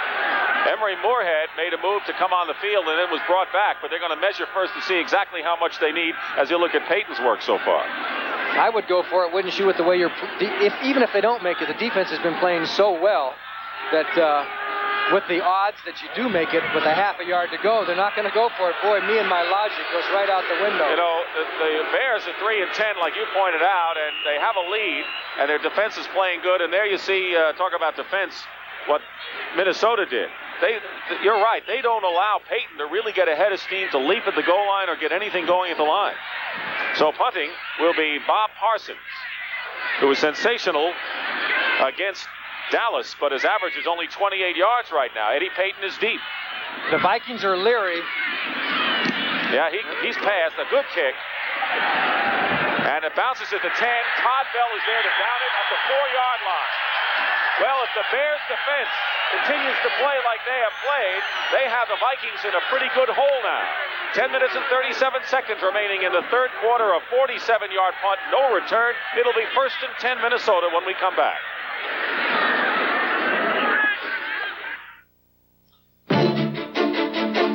STP, a big name in racing for nearly 20 years. STP oil treatment on the track in some of the world's most expensive engines. Around the track, around the world, every day, tens of thousands of people get STP oil treatment. Get it for your car. Satisfaction guaranteed. Around the track, around the world, STP oil treatment is #1. Over the years, us guys in light beer from Miller have had a lot of laughs. But this time we'd like to share some personal sentiments. Boo? Have a very Merry Christmas. Yeah, and a Happy New Year, too. Yeah. And this holiday, may there be bass under all your lily pads. May all your pockets be full. Feliz Navidad. Peace. We wish you everything you always wanted in a Christmas. And more. You know, I'm glad they asked me to do this commercial. Merry Christmas. Merry Christmas. Dallas with a 1-game lead over Baltimore, or over Philadelphia in the division, leading the Colts 17-0 in the 1st quarter. The beleaguered Baltimore Colts. 1st and 10 at the 3. Ted Brown has gained 5 yards the last 5 times he's carried. So the Bears have put pressure on, and they also shut down the one running threat. Pass incomplete. It was intended for Rashad, and there were 5 Bears around Ahmad Rashad, as Kramer just can't get it underway. Dan Hampton put some great pressure in from left defensive end. It looked like Rashad didn't even see the ball coming as Kramer took his chance. He was back there in the end zone, got good pass protection that time, and still was not able to hit anybody down the field. The Vikings are really frustrated in the passing game. What makes it tougher for Kramer is the fact that he has 2 really injured knees. He doesn't have the mobility that he could use. 2nd and 10 at the 3. Kramer 7 of 12 for 48 yards. Ted Brown stopped at the 5. Al Harris. Fensick came in for good measure, but the Bears' defense is stopping the pass and stopping the run. and the Vikings have 0 on the scoreboard. 3-0 Bears, and of course it could have been much more for Chicago if they had taken advantage of some of those great opportunities they had inside the 5 earlier. You know, and when you stop to think that the Vikings were number 1 in the NFL in pass offense going into this, and in NFC, I should say, that's impressive. 3rd and 8 at the 5. We may see some pressure here by the Bears. And play action pass. Kramer to Brewer, incomplete. And the linebacker, Brian Cabral, was defending on the play, and let's single him out because he is playing in place of Wilson. Cabral, who was drafted by Atlanta on the 4th round in 78, been with Baltimore, Green Bay, and a good play here. And Brewer had a slight step, and you're going to see 54 at the top of your screen put his hand out just at the last second to knock the ball away. Good play by Brian Cabral. The Vikings will be forced to punt from their end zone. Frustrating day for Kramer and the Vikings offense. As Coleman, he says, how much do I have to back up here? He's been kicking from the end zone a good part of the day. Fisher is deep for this kick coming down at the 48-yard line. Fisher is out of bounds at the 45. John Swain, the rookie cornerback, drove Fisher out of bounds. So we have 9 minutes and 38 seconds remaining in the 3rd quarter. The Bears lead 3-0. They have had great opportunities to up their lead. They just can't do it offensively. But defense, the name of the game for Chicago so far. Presenting the new Toyota Supra and Dan Gurney. It takes the right stuff to make a great performance car. Come ride with Dan Gurney and see. It's quick off the line. That's the twin-cam fuel-injected engine. Now let's see the independent 4-wheel suspension in action. Handles well. Nice brakes. The new Toyota Celica Supra. That's the right stuff. Supra. At Denny's, we slice the tender tips from lean sirloin steak. Braise them to seal in their hearty flavor. Smother them in rich mushroom gravy. Simmer them gently. Ladle them over Durham flour egg noodles and serve them with a roll and salad. All for the special price of only $2.99. Braised sirloin tips. Only at Denny's, where you'll like our prices and you'll love our food. When a young computer thief is kidnapped by the bank he's stealing from, finding him becomes a personal vendetta for private investigators Simon & Simon. Tuesday. Baltimore has scored against Dallas, and there you see Ted Marchibroda, who calls in the plays. He's with Dick Stanfield, Neil Armstrong, the brain trust of the Bears. 1st and 10 at the 44. Bears in Minnesota territory.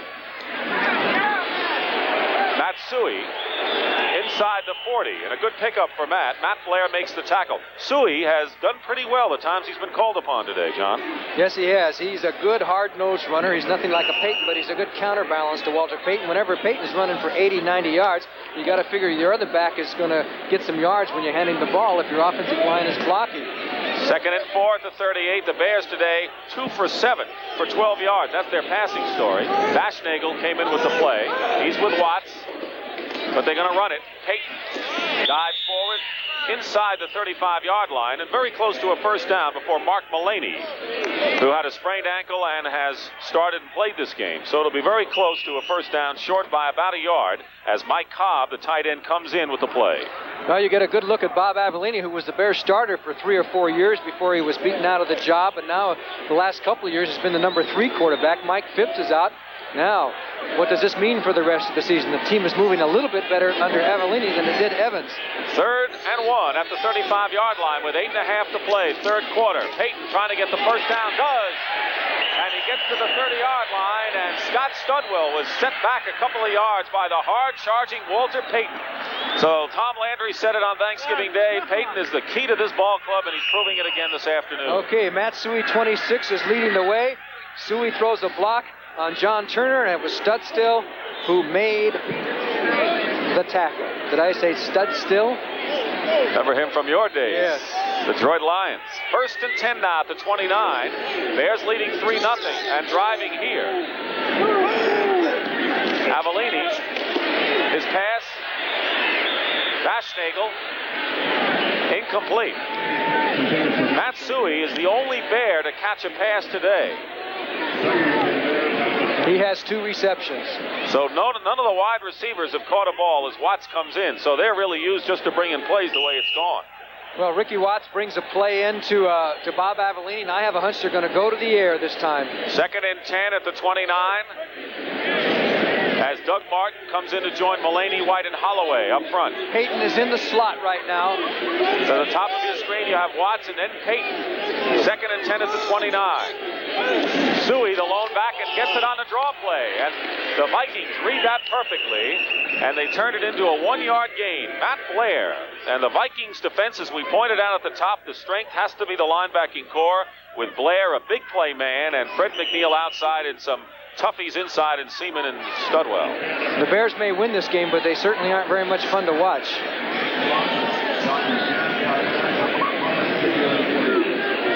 Now the Vikings come in with their version of the 51 defense, 6 defensive backs, 3rd and 9. Marjoram, Boschnagel, and Watts, 3 wide receivers.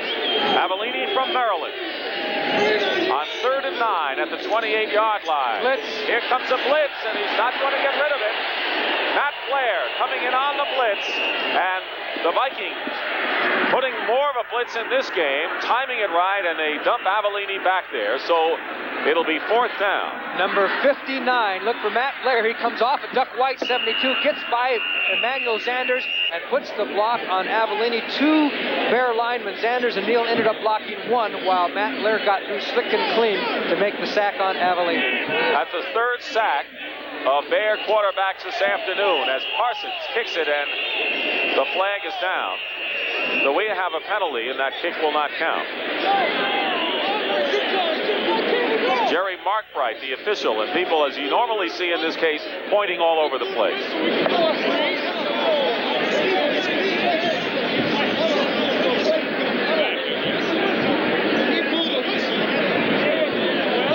We won't speculate. Here it is right now.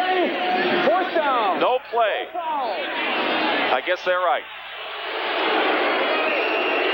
So Parsons will kick again from the 46 after that no play. And Eddie Payton is at the 10. Former Penn Stater and a fixture here in Chicago, Bob Parsons, with 6:47 remaining in the 3rd quarter of a 3-0 game. Covering is Emory Moorhead. And look at that coverage by Todd Bell and Emory Moorhead. The Bears have covered their kicks beautifully today. And Bob Parson has been uncanny this year on kicking inside the 20, even inside the 10-yard line. He had 24 kicks inside the 20 going into this game, and you add 2 or 3, and that really puts an offense in trouble, and the Vikings are having to operate from deep in the hole almost every time.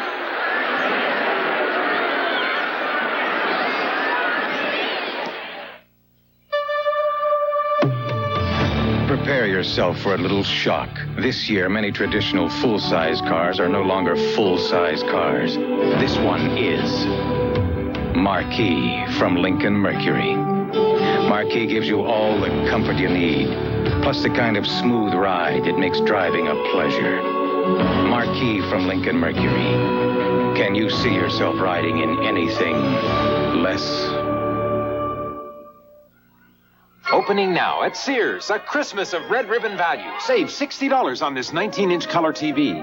With touch and tune channel selection, 1-button color, and reliable electronic tuning, just $399.95. Save $60 on this AM/FM stereo. Plays cassette or 8-track and records on cassette. Now only $169.95. 2 super home entertainment values. To wrap up a beautiful Christmas, you can count on Sears. Well, the Bears haven't had many of those this year, and they're looking for number 4, and if they do, it'll strike a critical blow to the Minnesota Viking chances. The Vikings have not been able to move the ball at all against the Bears, trapped in their own end. 1st and 10 at the 8-yard line. 3 wide receivers all to the left side. Terry LeCount, number 80, is in there. Kramer. Ted Brown. He would have been better off dropping that ball. If he could. It could have been an incomplete. He was in danger territory back there as he gets it out 2-7. I don't think he was sure whether it was a pass or a lateral, and he thought he better make sure he catches the ball. Plus, you have natural instinct. And here comes the pass out here in the flat. And boy, 1, 2, 3, 4, 5. I got it, Ma.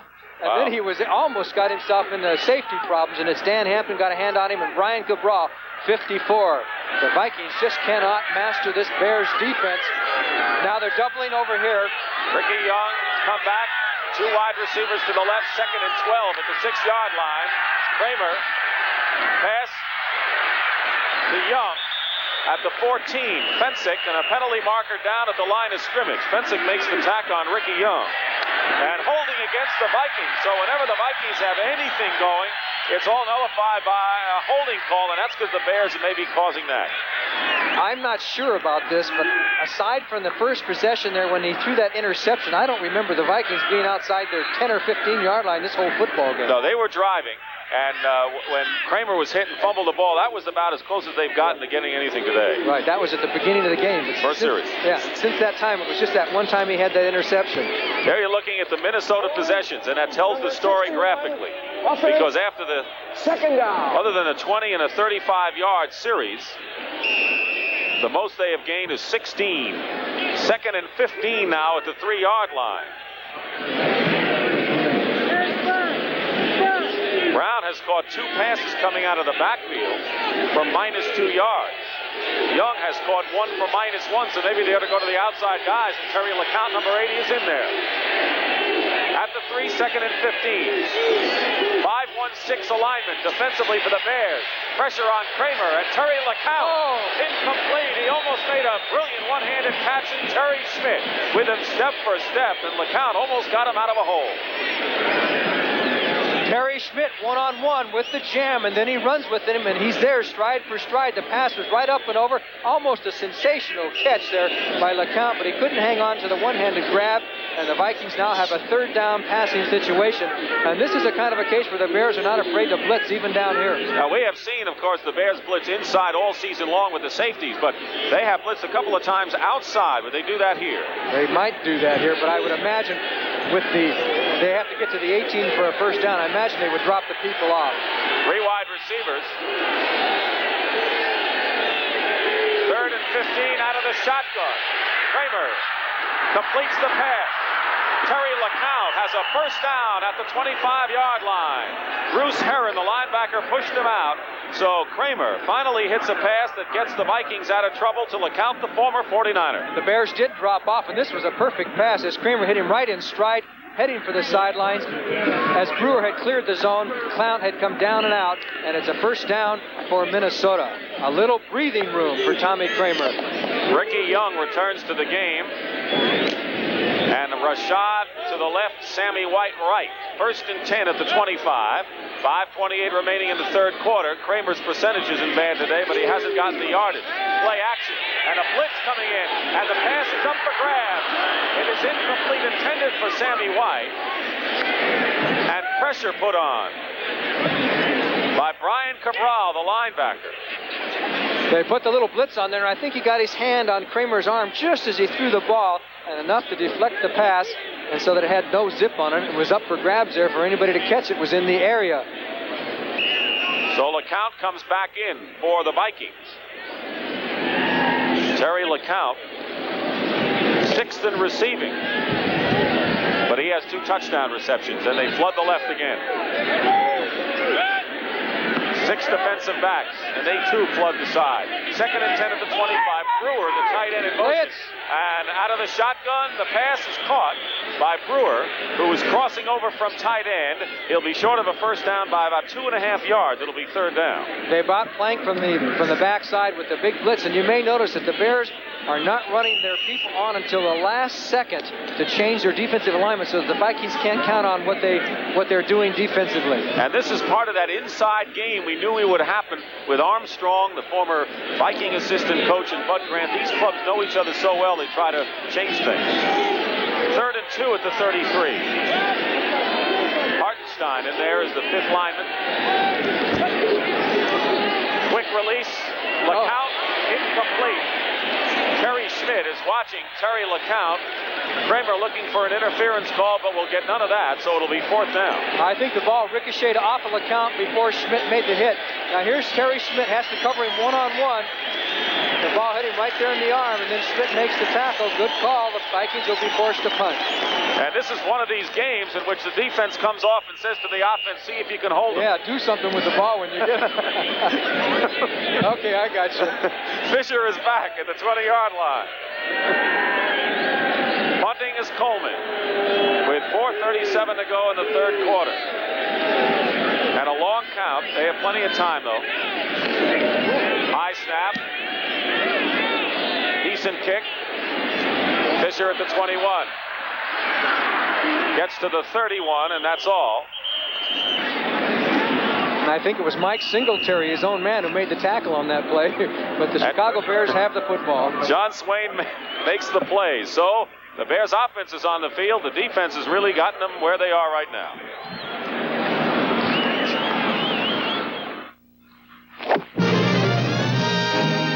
It's going to be a little short. About 70 miles. This is Bob for Texaco Hope in the Gulf of Mexico. This water is 260 feet deep. It can cost up to 6 times more to drill for oil out here than on land. But we got to do this to help meet your energy needs in the years ahead. You can trust the Star at home and in your car.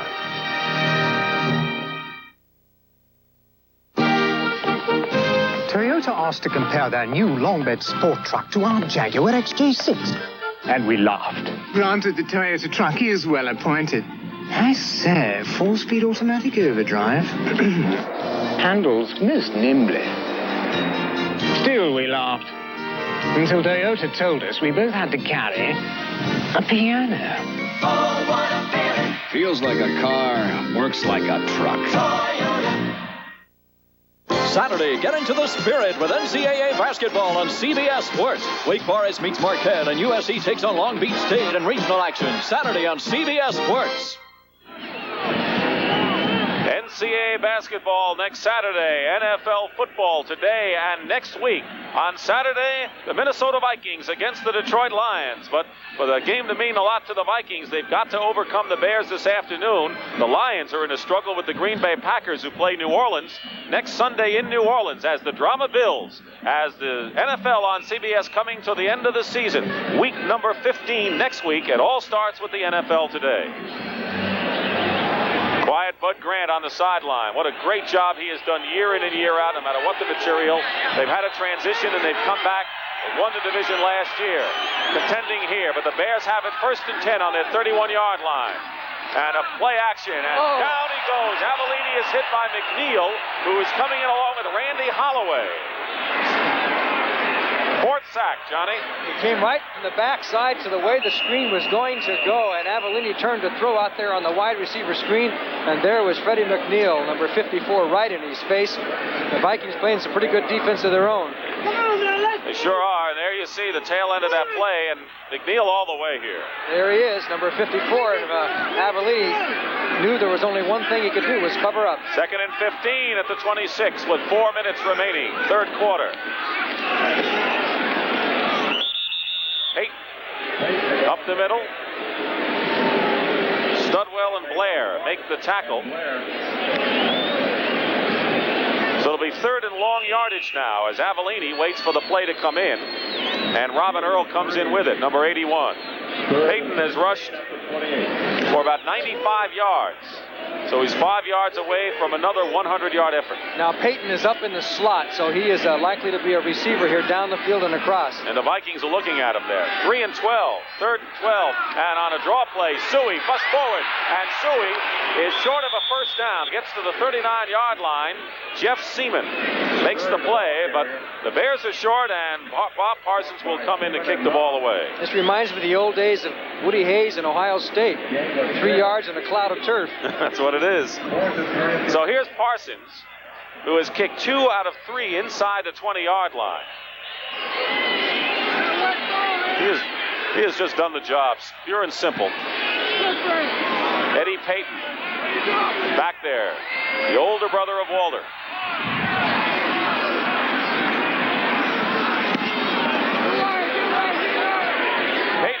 at the 25. Had some room and gets to the 35-yard line. Brian Cabral makes the play. So Cabral has done very well in place of Otis Wilson this afternoon. A 37-yard punt by Parsons and a 10-yard return by Eddie. And for the first time in a long time, the Vikings are going to get the ball, have some decent field position. Let's see how they handle it. They don't have to operate from under the goal line. And they're going to come out with 3 wide receivers as Tommy Kramer comes out. Tommy Kramer needs 1 touchdown pass to tie Fran Tarkenton's record of 25, which he established twice. First and 10 at the 35 for Minnesota. LeCount to the left, Rashad and White to the right, and Brewer, number 82, in motion out of the eye, out of the shotgun, and we have a whistle and a penalty marker down at the 35, and it apparently is against Minnesota illegal procedure. Offense. 5-yard penalty against the Vikings. Penalties have hurt him today too, John. Here are the standings once again. Minnesota tied for first. Keep in mind that the Vikings, if they win 3 games, they still need a Tampa Bay loss to win it. Detroit, if they win 3, they'll capture the Central Division. Tampa Bay, if they win their last 3 games, they too capture the Central Division. But Detroit and Green Bay locked in a tough fight today. In the other game we're watching closely. First and 15 at the 30. Ricky Young in there. Well, they had the shotgun on the last play, but they're back up normal now. Kramer getting some time. Brewer, and almost intercepted. Doug Plank diving for the loose ball, and many of Kramer's passes today, and I don't know why, John, as a former receiver, you may know, are not even anywhere near the receiver. Well, that time, I don't know how to answer that. He's just not throwing as well as he could, but that time he had Brewer. Campbell was covering Brewer down the field man for man, and Plank was down to cover, was the free man. Is it a we pattern? Almost had a collision, and it was one of those situations where Brewer almost got killed. Is it the running of a pattern? Are they not breaking them off? No, I don't think it's that. They're getting covered well. Second and 15 now, 30-yard line. 2:22 remaining third quarter out of the shotgun again. Kramer to Sammy White. He's got that. Short of a first down to the 43-yard line. It'll be 3rd and 2 now for the Vikings, but a better spot than they've been in. So, Tommy Kramer. Sammy White had a good situation. Number 54, Cabral, will be the coverage man, a linebacker downfield as they went into the deep zone. And White just bounced off the coverage man, who was Cabral. You see 54 trying to cover a wide receiver. Of course, he was only covering him to that depth. If White had gone down the field, then there was Gary Fensick downfield to pick him up deep. Cabral with Atlanta, Baltimore, Green Bay. Speaking of Green Bay, the Packers leading Detroit in the third quarter. Things are getting anxious for the Lions. Rams continue to lead the Giants 7-0 in the third quarter. There should Third be a and penalty. 2, penalty marker down. Pass is complete to Sammy White, but the penalty marker down, and I believe one of the Vikings moved, unless he was drawn off, and we'll wait and see. It's a big penalty call here. It's against the Vikings. Yes, the Vikings didn't set for a full second before the snap of the ball. As Brewer, they had 2 men shift, one off the line of scrimmage, one to the line of scrimmage, and you have to be set for 1 second before the snap of the ball. Now you can see Brewer on the left, but it was the outside man that didn't get set in time.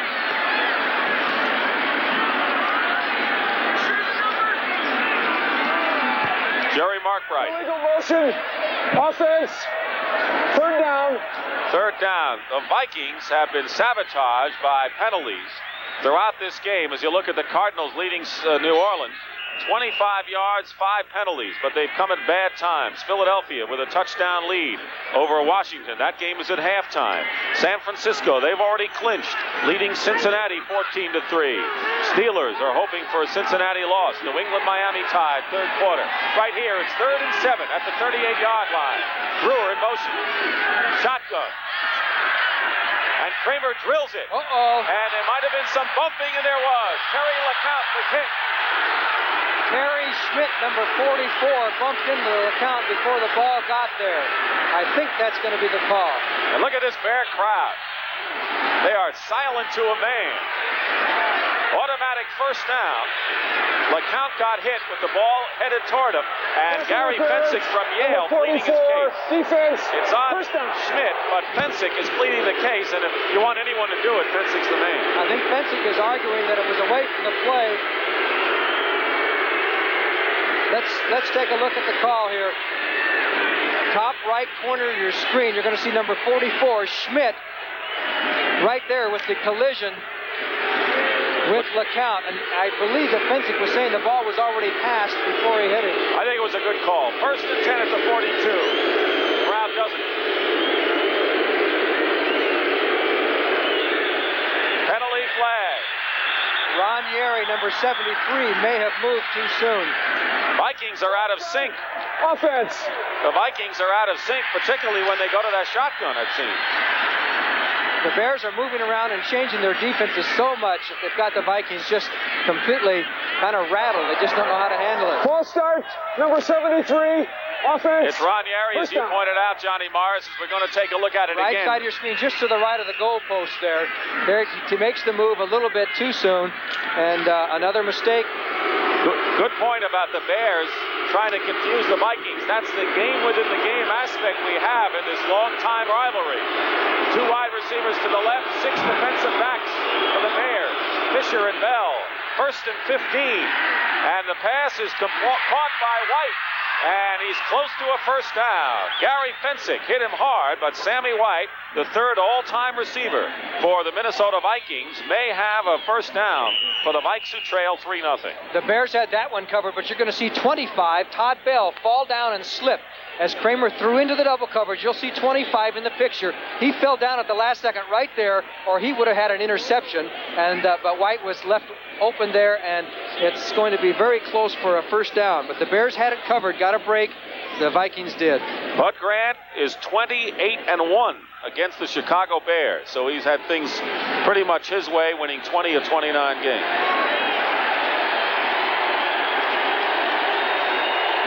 White with 4 catches for 50.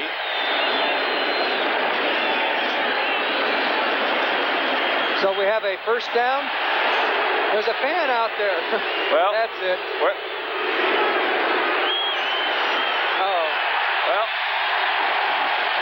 You know, all these fans want to do, besides spoil it for everyone else, is to get some sort of attention. So maybe we just won't give them that kind of attention. It'll be a first down for the Vikings, getting back to the game at the 32-yard line. 1:44 remaining as Dallas opens it up against Baltimore, 27-6 in the second quarter.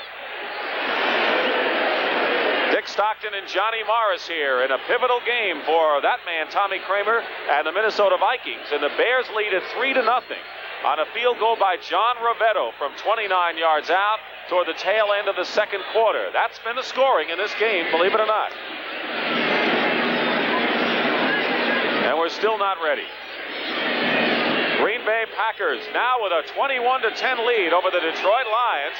Green Bay at New Orleans next week, and we could very well have a 4-way tie for the NFC Central Division lead. You'll see Green Bay, New Orleans, preceded by the NFL Today, plus Philadelphia, Dallas, Chicago, and Oakland next Sunday on CBS.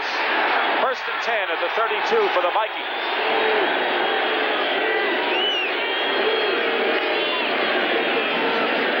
To the left side, as you see.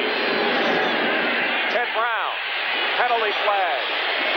Brown runs for an apparent first down, but let's wait and see what the penalty marker is. It's holding again against the Vikings.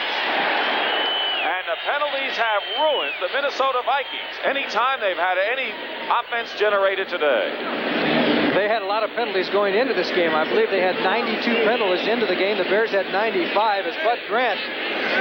It seems very calm and cool and relaxed, but you know that he's got to be a little bit upset. I can always tell when he's getting excited because he chews that gum fast. Number 73. Well, Ranieri has been guilty of 2 costly infractions, and that's the penalty story. Minnesota with 7. It'll be 1st and 20 now. Back for the Vikings on the Bears' 42-yard line.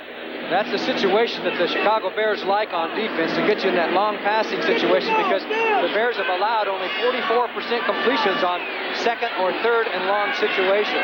Kramer is 12 of 22 for only 105 yards. Well below what he's used to. Kramer in trouble. Pass caught by White. Good juggling and a good play by White. Getting into the 30-yard line. He'll be short by about 8 yards as Todd Bell, who is one of those hard hitters from Buckeye Land, makes the hit. And boy, Doug Plank came up there afterwards. Actually, Sammy White fell down and got up, and then you're going to see him make the catch, and then number 46 will come flying through the air right here and just really put the shot on him, and he actually hit Todd Bell, his own man. But Sammy White made the catch. In that Green Bay game, Lynn Dickey threw to James Lofton for that touchdown to put Green Bay ahead 21-10. Second and 9 at the 31-yard line.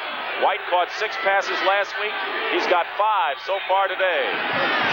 At the 31, Kramer under siege, and the pass is caught by Terry LeCount as Henderson fell down, and LeCount gets inside the 5 to the 3, 2. Henderson fell down, and LeCount made him.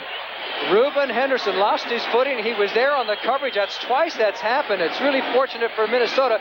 You'll see it as Hampton gets there too late, and you're going to see Reuben Henderson just fell right there, number 20, and LeCount was left open. Bob Brewer down there trying to make the block, and they're down almost for the touchdown. A 27-yard pickup, and the Vikings are on the threshold, and that's the end of the third quarter with the score. The Bears 3 and the Vikings nothing. We'll be back with the start of the fourth quarter after this word from your local station. Monday, the pampered Private Benjamin tries to trap the camp loan shark. Then Nan hires Brentwood as a tutor, but will Gabby pass the test? The two of us in Private Benjamin Monday. This is CBS. We'll help you in the morning. Expect more. We'll help you out at night. Amoco's doing more for you to keep your car running right. You can expect quality products at Amoco, like the 14 benefits you get in higher octane Amoco Premium Lead-Free. You can expect more. Amoco. Expect more from a leader. Who won? Call Sports Phone right now. Area code 312-976-1313. Your phone knows the score. Inside the green box of Fujifilm, you'll find some of the most colorful colors in the whole wide world. Fujifilm. Available at Central Camera. Give the gift of life. Give to the Kidney Foundation. Catch the fever. Dance fever following the Bears game. Start of the fourth quarter here at Soldier Field, Chicago. Dick Stockton and Johnny Morris. The Vikings are threatening to take the lead. They have first and goal at the 2. Bears have brought in Steve McMichael, Hartenstein, Lee Coons, the linebacker. Dave Huffman, a lineman. And Brewer, the tight end. Fumble! I think the Vikings recovered, but they lost a couple of yards. Tommy Kramer picked up the loose ball alertly, and it's still Minnesota ball, but it's second and goal. Boy, he just barely got it. It was an alert play by Kramer, because you're going to see Hartenstein and Campbell almost beat him to the ball. Boom, right there. Good hustle by Tommy Kramer to maintain possession as the Bears now bring in 3 backs and Brian Cabral, figuring that the Vikings will now go to the air rather than run so much. Well, they haven't run successfully. Last week, as you pointed out, Brown carried 11 times for 28 yards. Brown so far has 29 of the 30 yards that the Vikings have on the ground. 3 wide receivers, LeCount, and now they're going to call a timeout. So the Vikings, at the start of this fourth quarter, are using one of their 3 remaining timeouts now. They're not taking any chances, John. First charge, timeout, Minnesota. So we're going to take a break with a timeout by Minnesota. We have completed 16 seconds of this fourth quarter. The score stays the same. Minnesota trying to take the lead.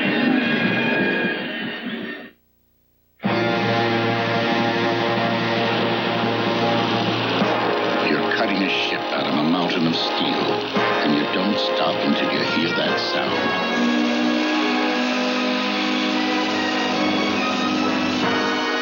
Hey, man, it's Miller time. Let's go.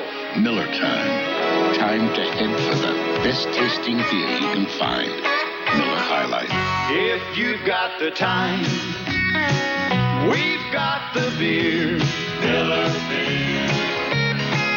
Miller tastes too good to hurry through. When it's time to relax, one beer stands clear.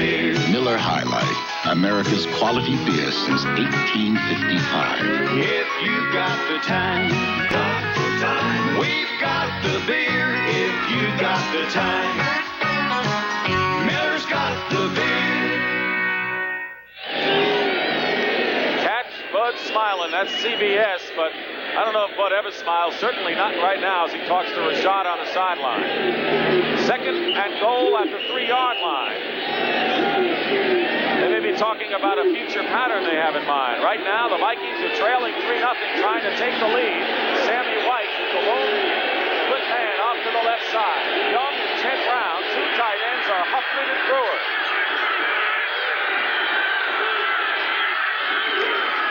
Ted Brown doesn't make it, and it is Hartenstein. Mike Hartenstein stops Ted Brown short, and it'll be 3rd and goal, so we may see a goal line stand by the Bears for a team. Hartenstein is the last man here. Nobody really blocks him as he comes nice down and makes the tackle at the line of scrimmage. Nobody blocked Hartenstein, number 73. They had 1st and goal at the 2, then they lost 2 yards. It's now 3rd and goal at the 4. Hartenstein comes out. Perrin, the linebacker, number 51, comes in along with Jeff Bishop. So they are really taking him up.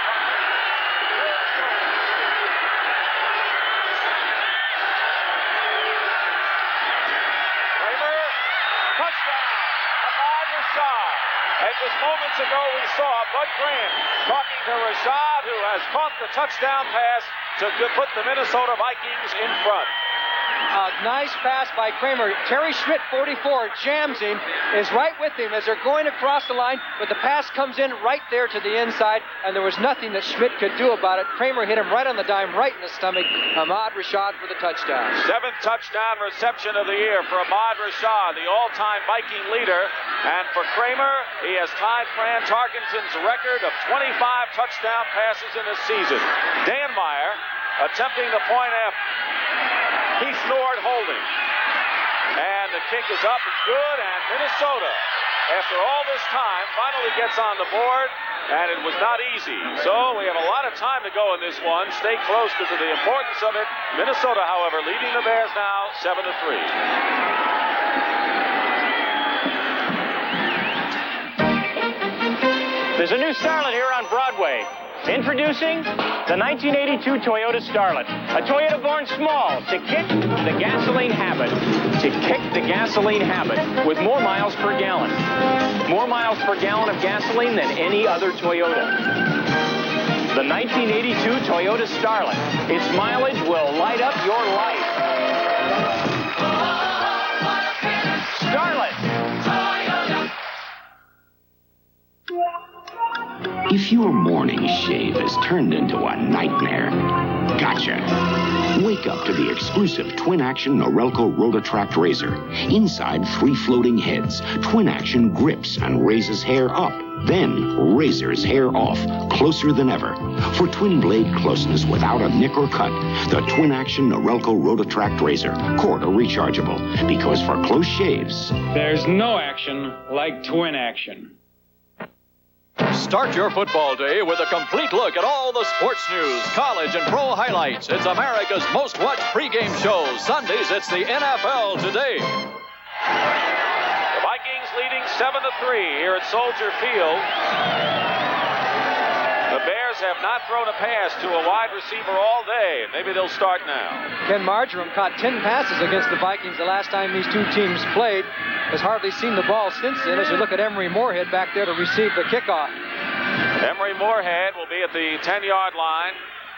And Dan Meyer will kick off as you look at that drive. They're going to be kicking against the wind, and Dan Meyer can kick them pretty high, so he's liable to field this ball at the 15 or 20-yard line. Marjoram, you pointed out with that great day earlier against Minnesota, came into this game leading with 33 receptions for the Bears, and of course he's trying to chase Harlan Hill's rookie record as a wide receiver of 45, which he set way back in 1954. Still has 3 games to go, but hasn't done anything yet. They kick it on the ground on a squibber, and it's picked up there by Moorhead at the 15-yard line, and Moorhead gets to the 28-yard line. Well, we've been watching that Detroit-Green Bay game awfully closely today, and now for an NFL Today report, let's go to Brent Musburger in New York. Thank you. Dick, the Lions have just scored after this Packer touchdown. Dickey 15 yards to Lofton, but again, Billy Sims is in the end zone. So the lead by the Packers now is going to dwindle to 21-17 if Ed Murray is accurate. Again, Sims has just scored. Back to Dick Stockton.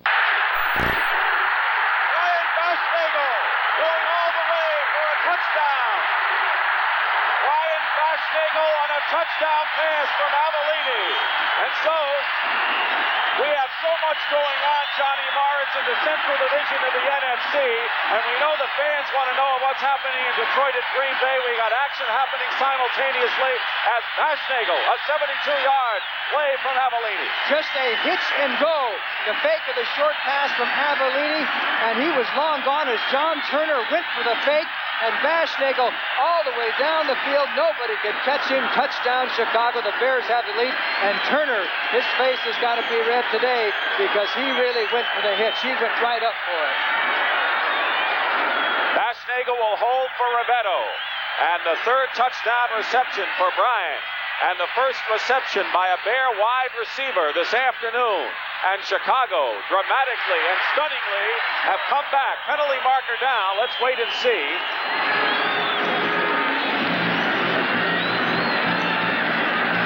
It's going to be against the Vikings, and it will be declined by the Bears. And so, on the very first play, following the kickoff, Avellini hit Brian Baschnagel on a sideline pattern, 72 yards for the touchdown, and the Bears have dramatically regained the lead over the Vikings, 10-7.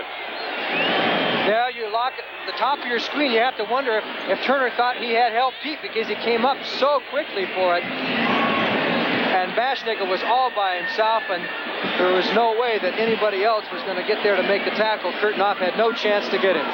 Well, that's what happens when you go up top once in a while. The Bears have regained the lead, 10-7, 13:06 remaining in the fourth quarter. Before I swing for the bleacher seaties, I get the Edie's for my Wheaties.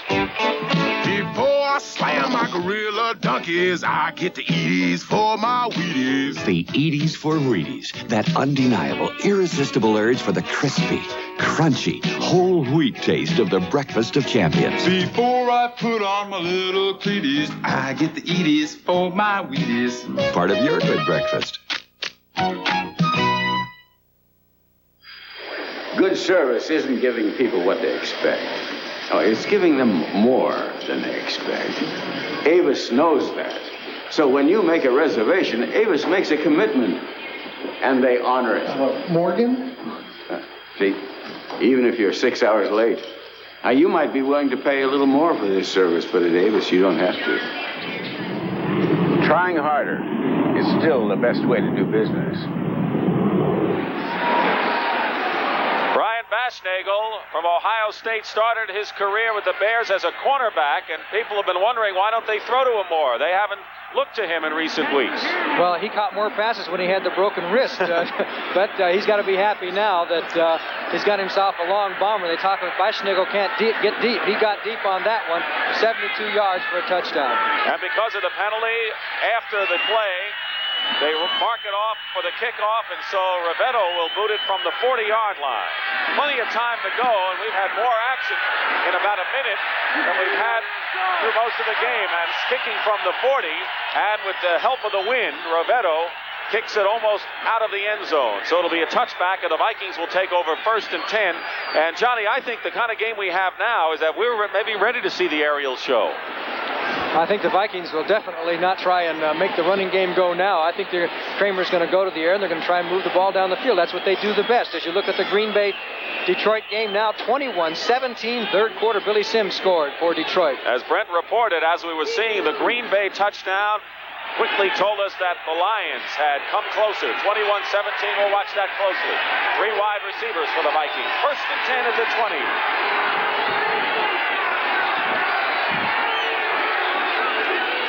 Shotgun, Kramer has some room. His pass caught by Sammy White. A first down at the 41. White has deceptive speed, but he showed some moves in getting open right there, and the Vikes have a first down. The Bears went into a 3-deep zone that time, and White did the right thing. He went down there and stopped between the zones. Kramer was forced to go forward in the pocket and throw on the run. Now watch right here. As he cuts back in there, he sees the 3-deep zone there, and he just stops right in there and takes the pass. First and 10 now at the 42-yard line for the Vikings. 12:25 to go, fourth quarter. Vikings need this win to stay in the race. The Bears acting the spoilers at 3 and 10. Kramer has time. Pass is deflected, and Cabral trying to grab the interception. And a deflection. Hampton might have gotten in there to get a piece of it, but in any event, one of the Bears did. Incomplete. Chicago has put on terrific pressure on Kramer all day, and Tommy, who has good percentage going, 170 yards for 16 completions, 1 interception. He also has a touchdown pass, but he hasn't really been in rhythm as the Giants have taken the lead over the Rams 10-7 in the fourth quarter. And the Cardinals running away from Bum Phillips and the Saints 24-3. Second and 10, 42. Kramer's pass to Rashad, fights to get the first down, and he's short, just by a little bit. Terry Schmidt defending on the play. They're very close, however. Ahmad Rashad always looks so relaxed when he plays football. Down, even when he's running, looks like he's going slow motion. It's just such a fluid football player. San Francisco over Cincinnati 14-3. So that's an NFC-AFC battle between two outstanding surprises this year. And the NFC had a 2-game lead over the AFC going into today's actions, 22-20. Ricky Young. Big play. Back in the game is the up back, 3rd and 1 at the 49. First down and more for Ted Brown at the 44-yard line. So Minnesota keeps possession as Al Harris and Doug Plank make the tackle on Ted Brown, who went into this game needing 46 yards to go over the 1,000 mark for the first time in his career, and only the second Viking player to do it. And he is getting awfully close. He is short right now. I think he has 30 yards so far. First and 10 at the 44 for Minnesota. Bud Grant. What's he going to do when they go indoors next year? No more cold. Brewer, the tight end, is way outside to the right. And LeCount is inside. The pass to the other side to Sammy White. Caught. And a first down. Gary Campbell defending on the play. White has had to make a lot of diving catches on the outside patterns today, John. He had Rashad going straight down the field, and you're going to see Campbell having to cover out there on Sammy White. That's a pretty tough job for the linebacker to get out there as White went to the outside. Rashad cleared the zone. So another first down for Minnesota. They're on the 33-yard line of the Bears. White now has 7 catches for 99 yards. He caught 6 last week. So he's on a hot streak. Now they have White as the far man to the outside with Rashad in the slot. And LeCount wide right. Fisher and Bell, 6 defensive backs in there.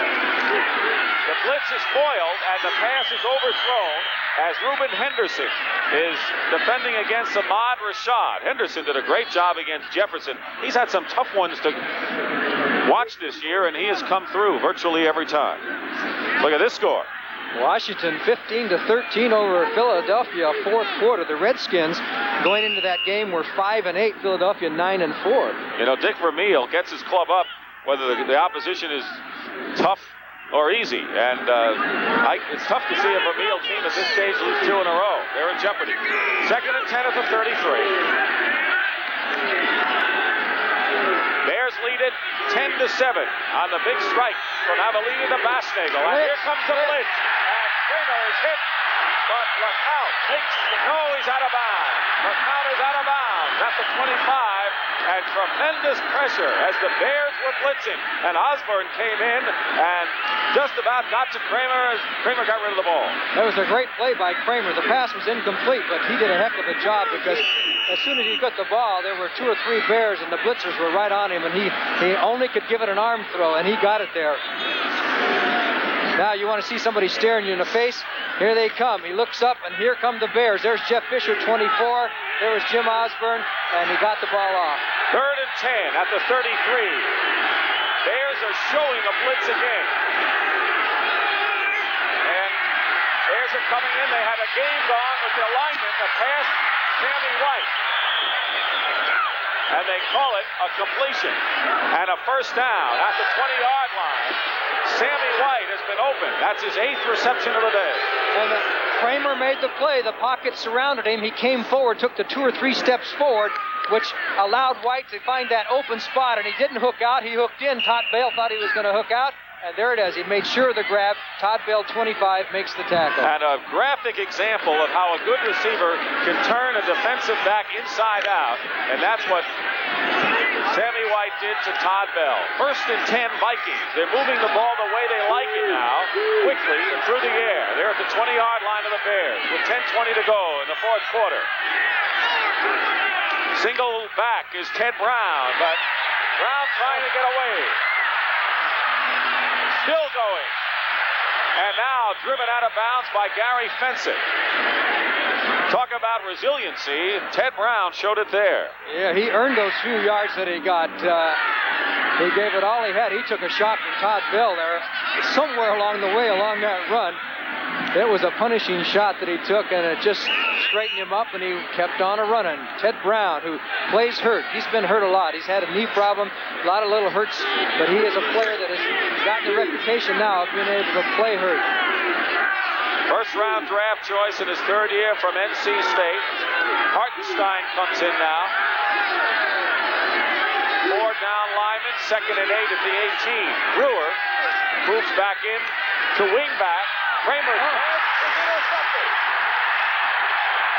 Fisher. Jeff Fisher has picked it off. And the Bears have stopped the Vikings again on a clutch play by the rookie from Southern Cal. They were going for the quick slant. This ball would only went about 5 yards. It was going 100 miles an hour. And Jeff Fisher did a great job of taking it with the hands. He bobbled the ball, got it, interception.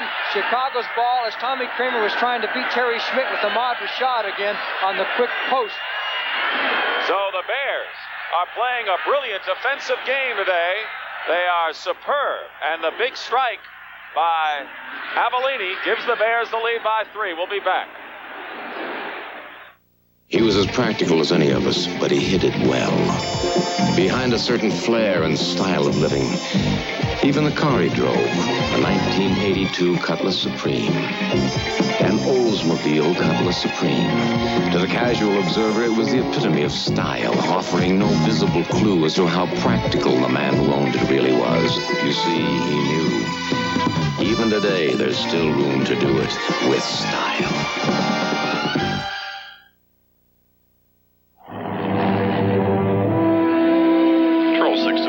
Looks like this big old hole in the ground is going to be safe for the night. Over. Then come on home, Pete. It's Miller time. Miller time. Time to appreciate the difference between a good beer when it's time to relax and a great beer. One beer stands clear. Miller High Life. You got the time. We got the beer. Miller beer. Come Miller time.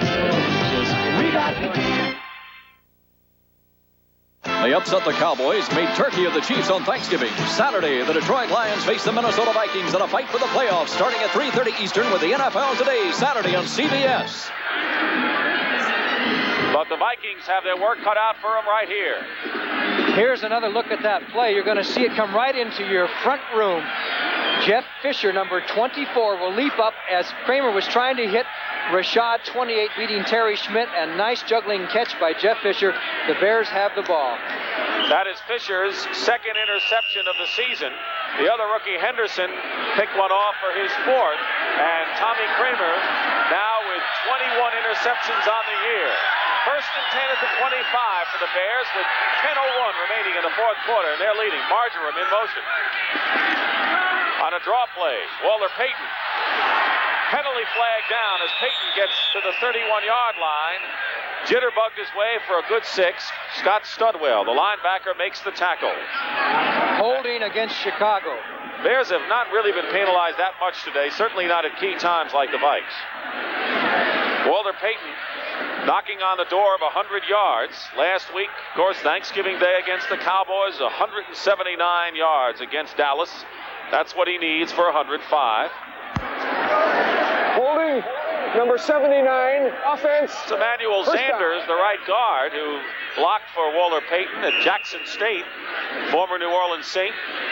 Caught the eye of Dick Stanfill, the Bear assistant, and Sanders is with Chicago now. One thing that is interesting, it appears that maybe Bob Avellini has won the starting quarterback job for at least the last couple of games of the year. Pitch out to Payton, nothing doing. And maybe a loss on the play. They get back to the 15. James White makes the play. So the Vikings are showing tough defense against the run themselves right here. They used to be a 4-3 team, and they tried the 3-4 as an experiment in preseason against Atlanta, and they have gone with it. They have not had enough pressure on the quarterback, but their defense against the run hasn't been all that bad. So it's second now and 20 at the 15. This is the situation for the Bears this year where they have been the weakest, second and third and long.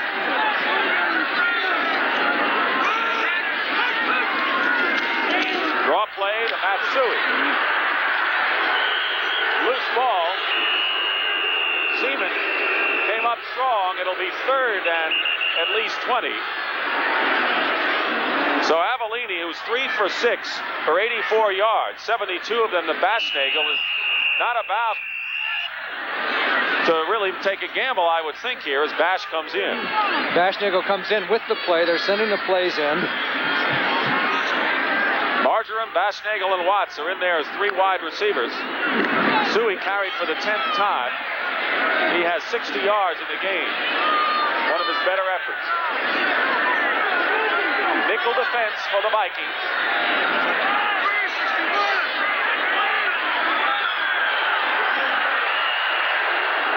Too much time. Delay of the game.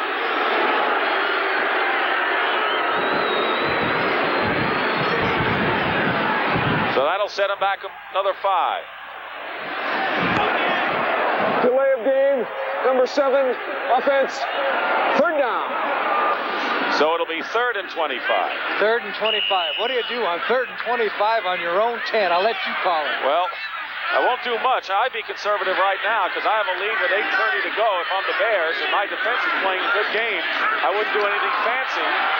Does that make me a good coach or what? I wouldn't please the crowd, John. Well, the Vikings, excuse me, Dick, the Vikings are going to get good field position now. Mark Mulaney makes the tackle on Walter Payton. The Bears are really putting pressure on their defense and relying on them to pull this game out, leading 10-7 as we wind down to 8 minutes to go. Parsons kicking from his end zone. It's not likely he'll kick inside the 20 now, is it? Eddie Payton moving up. If he does, he'll be all world. A lot of people think he is anyway. Payton at the 45. He may get something here.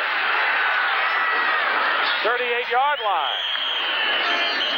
Jay Hilgenberg, free agent,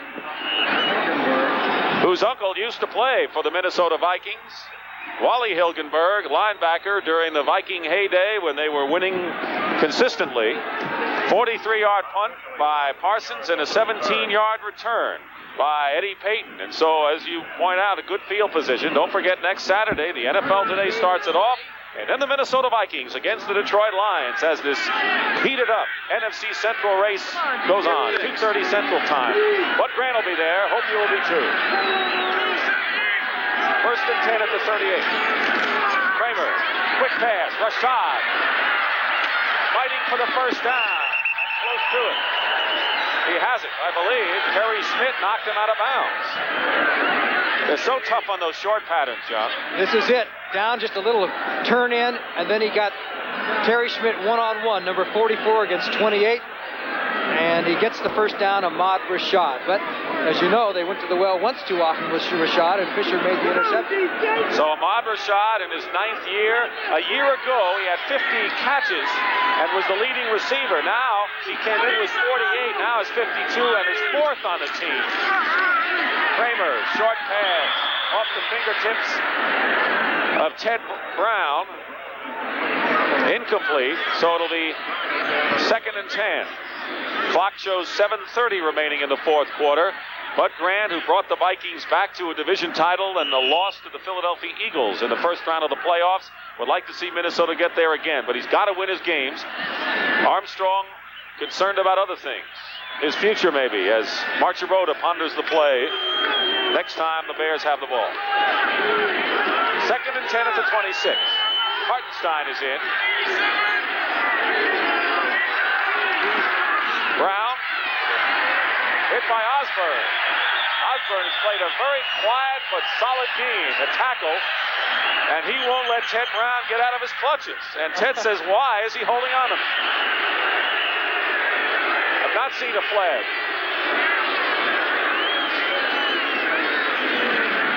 And Brown with 38 yards and 16 rushes. And the Green Bay Packers have now taken a 28-17 lead over Detroit. Wild game in Green Bay. Harlan Huckleby with his second touchdown run of the game. Now here is a big play for the Vikings. 3rd and 8 at the 25. 6 defensive backs. Tommy Kramer in trouble and down. Jim Osborne once again. What a game Jim Osborne has played, and the men who are old in the tooth, Page and Osborne, the tackles, and the second sack of the ball game. Kramer tried to go forward in the pocket again, just couldn't quite get out of the grasp of Jim Osborne, the veteran of this football team. He, along with Bob Parsons, been here longer than anybody. See Hampton go over and say, way to go. Greg Coleman will punt from the 45. And so the Vikings had great field position. They started at the 38-yard line and gained only 6 yards. And the clock may start becoming a factor now.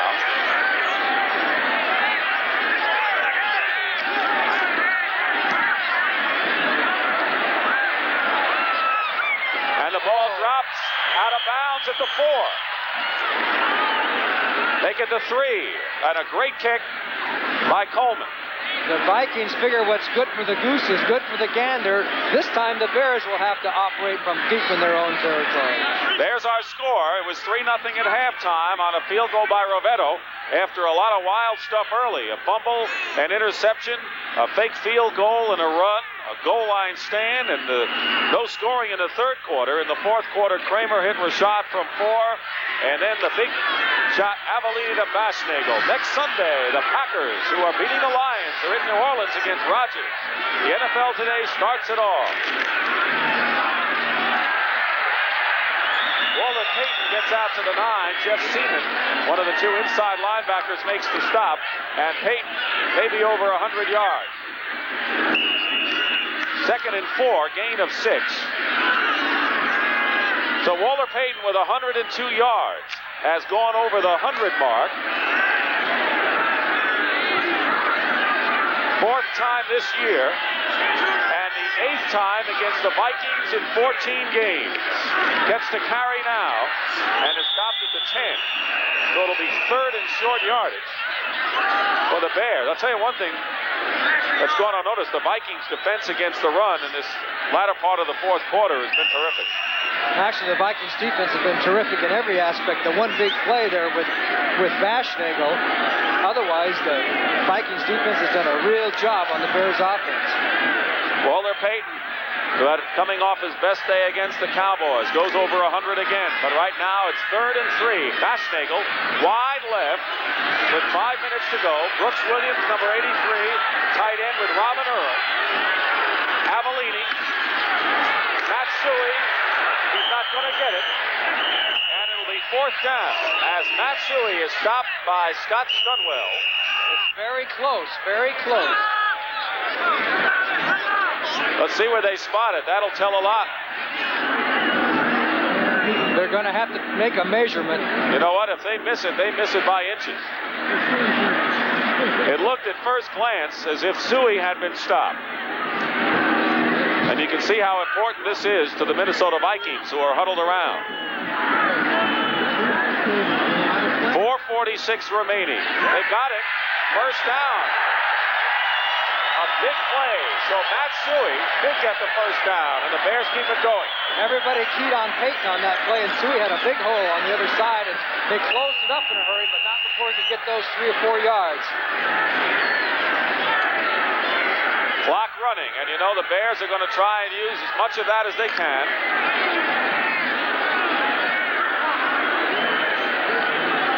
First and 10, the ball at the 13. Bob Avellini, Johnny says, maybe has regained that starting role.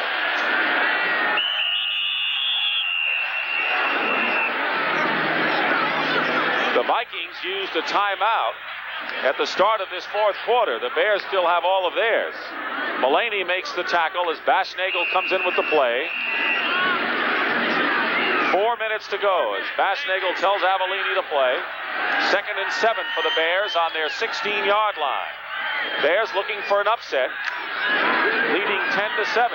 San Francisco romping over Cincinnati 21-3.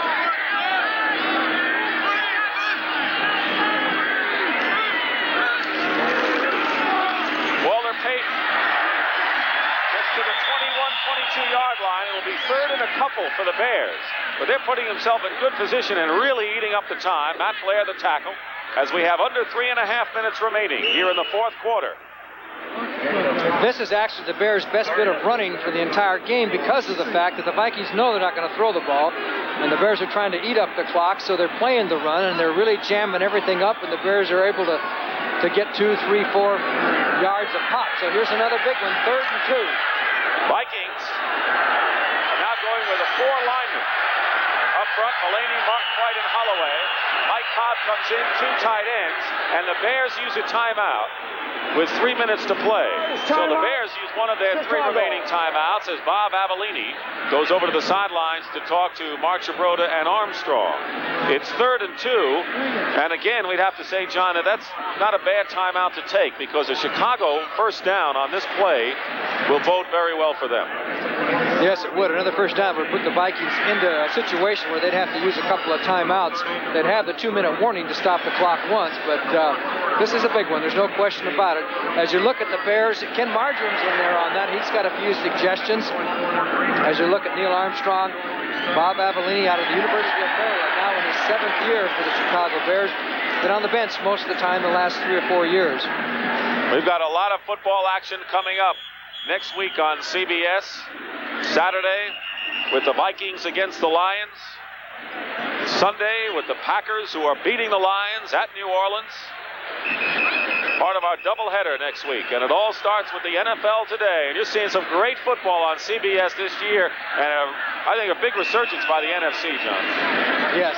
I think that their discussion is whether they were going to try maybe and go wide, possibly with Peyton, rather than hit those 7 or 8 men right up there in the middle of the line of scrimmage, take their chances and go off tackle. 3rd and 2 at the 21. 3 minutes to go, fourth quarter. And Walter Payton stopped. He lost a yard. Doug Martin, who was late reporting last year as a #1 draft choice, had some help. Studwell and Blair in there also. And Tommy Hannon gets up from the bottom of the pile. So good defense by the Vikings and a clutch play for them with 2:42 remaining, fourth quarter, and they'll get their hands on the ball again. They saw Walter Payton heading for the right side, the right end, and they all went the same way Walter is. You go where Walter is, you usually go where the ball is. Bob Parsons will kick from the 6-yard line.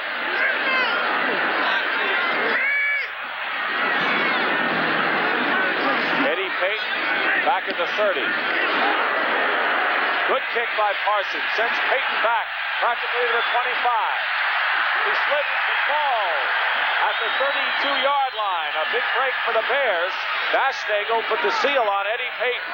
And so, if you want to talk about Tommy Kramer, who has engineered 2-minute drills in just about every game the Vikings are in, he's going to have to do it right here with 2:08 remaining in the fourth quarter. It'll be 1st and 10 for the Vikings on their 33-yard line, following a 52-yard punt by Parsons. I think they counted up how many games he's won in the last 2 minutes for the Vikings over the past couple of years, and it totals out to 7.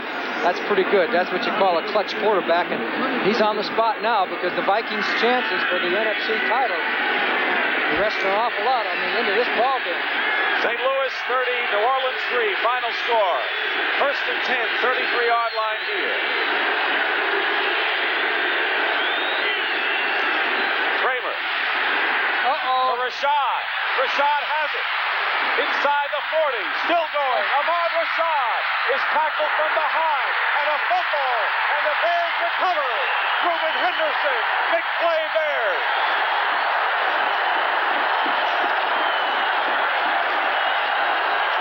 From disaster to glory for Chicago.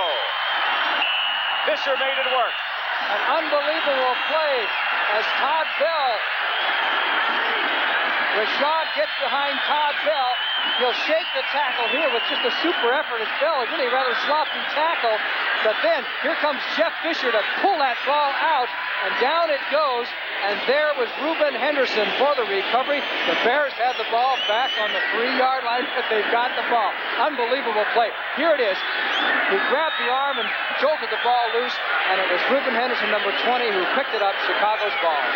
The heroes for the Bears, among many, are the two rookie defensive backs, Fisher and Henderson. They each have interceptions. They were part of that big play. The 2-minute warning, and we'll be back in a moment.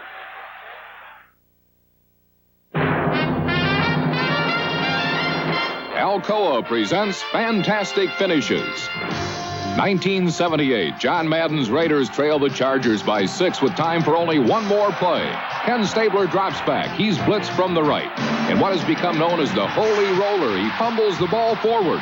It is miraculously bobbled and bounced into the end zone, where Dave Casper falls on it for a touchdown. The Raiders win 21-20 on the game's final play. Alcoa can't wait. Since time began, nature has demonstrated the wisdom of recycling. In rain that falls to the earth, travels to the sea, and rises to the clouds again. Now, man must learn to recycle too. At Alcoa, we've already started by initiating programs that are saving billions of aluminum cans every year. Raw materials and energy too. Recycling, we're simply doing what nature has always done. We can't wait for tomorrow. Alcoa can't wait. That's our story. The Bears with the ball and the lead, and the big plays, many of which have gone against them this year, going for him today. That last one was a 52-yard pass and fumble. Avellini, 1st and 10 on the 4-yard line, and you know what the Bears are going to do. They're not going to take any chances. Suey, off right tackle, no gain. The Bears need one first down. If they get one first down, the football game will be theirs. The Vikings have used one of their 2 timeouts. They can stop it once more. Then the Bears would run a play, and the Vikings would probably get the ball back with about a minute 10 to go if they stop it. We have a final score. Miami defeated New England 24-14. So the Dolphins keep alive their hopes in the AFC Eastern Division. They went in tied with the New York Jets, a half a game ahead of the Buffalo Bills. But the Bears are a minute and 50 seconds away from pulling an upset. But for those who know the Bear-Viking rivalry, you know, I don't know if you can call any game between these teams an upset. What's going on in Detroit and Green Bay, John? Well, John Stenerud has kicked a field goal. So, Green Bay now leads Detroit 31-17 in the 4th quarter. So it looks like the Packers are going to be 7-7. Detroit's going to be 7-7. Minnesota has a chance to be 7-7. And then Tampa Bay and Atlanta is the other game. And look at next Sunday. That game becomes a big one now if the Packers win. The Packers at New Orleans. Of course, Philadelphia, Dallas, we know that's going to be a dandy. And then Chicago and Oakland, we hope that's going to be a dandy. Well, we'll be there. Whatever it is, we'll be there, John. And it'll give the Chicago fans a chance to see the Oakland Raiders and what's happened to them this year. Super Bowl champs. 2nd and 10 at the 4-yard line. 1 timeout remaining for the Minnesota Vikings. To the 7-yard line, Matsui. As the clock continues to run, Kurt Knopf. And the Vikings have called their last timeout. So Minnesota out of timeouts, 1:43 remaining in the 4th quarter. It is 3rd and 10. So now Avellini has to go to the sidelines, and now the question is, for the Bears, they're obviously not going to try and put the ball in the air back there. They're going to have to rely on their defense. And the Vikings could have some good field position to engineer another one of their late rallies. Okay, now that's actually a 3rd and 6. 3rd and 6 situation, Dick, and I agree with you. They wouldn't throw the ball. They're just going to try and make the 6 yards, probably go a little bit wide and not go out of bounds. Well, tonight on CBS starts with 60 Minutes, and then it's Archie Bunker's Place, and One Day at a Time. Stay tuned for Alice and the Jeffersons, followed by Trapper John M.D. It's all tonight on CBS. You'd have to guess that they would go off tackle or wide in the hopes that Peyton can break. That's where his best chance to get 6 yards. Now, if it was 3rd and 2 or 3rd and 1 or something like that, you might stay inside. Bob Avellini back in the huddle. 6th-round draft choice 6 years ago from Maryland. Not played in a regular season game coming into this one since '79. Maybe playing in more. That's what he's done today with a big touchdown pass to Bashnagle. 3rd and 7 at the 7-yard line. And Suey bursting forward to the 11-yard line. They'll be short. And it'll be 4th down with the clock continuing to run near a minute and a half remaining. Suey a little slow getting up now.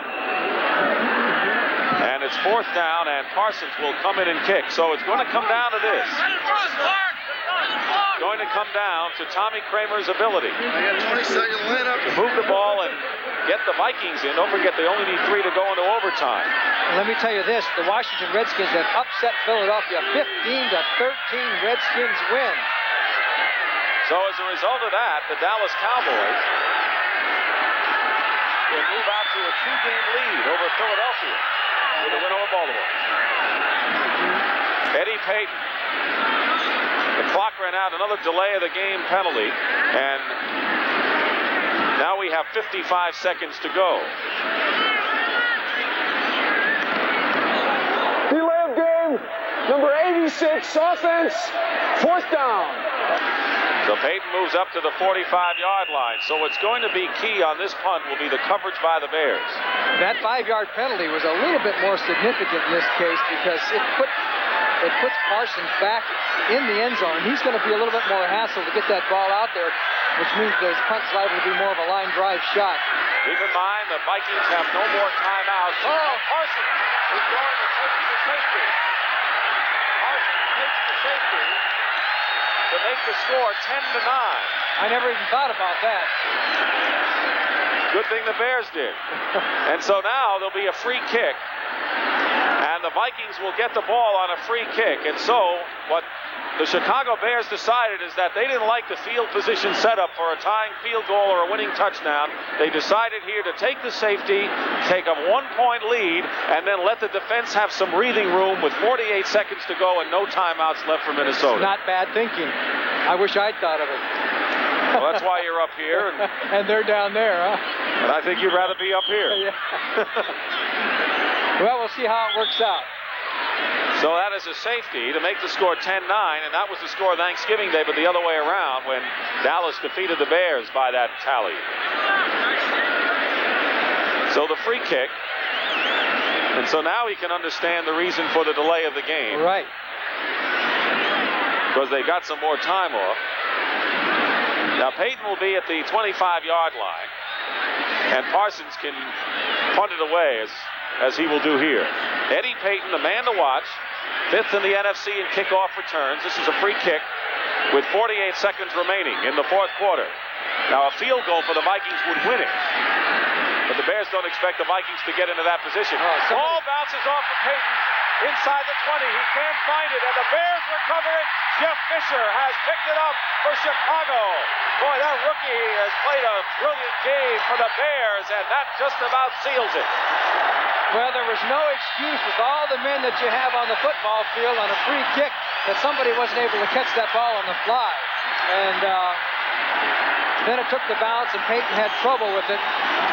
You see, Payton is back deep, but they should have had another man who was able to catch a football who would come up and grab it. Then Payton tries to get it on the go here. He loses the ball. Jeff Fisher, number 24, hustles in there, and the Bears just out-hustled him on that play. I would give Jeff Fisher one of the game balls in this game for sure. Maybe Reuben Henderson would get one as well, and several of the men up front. The defense earned it.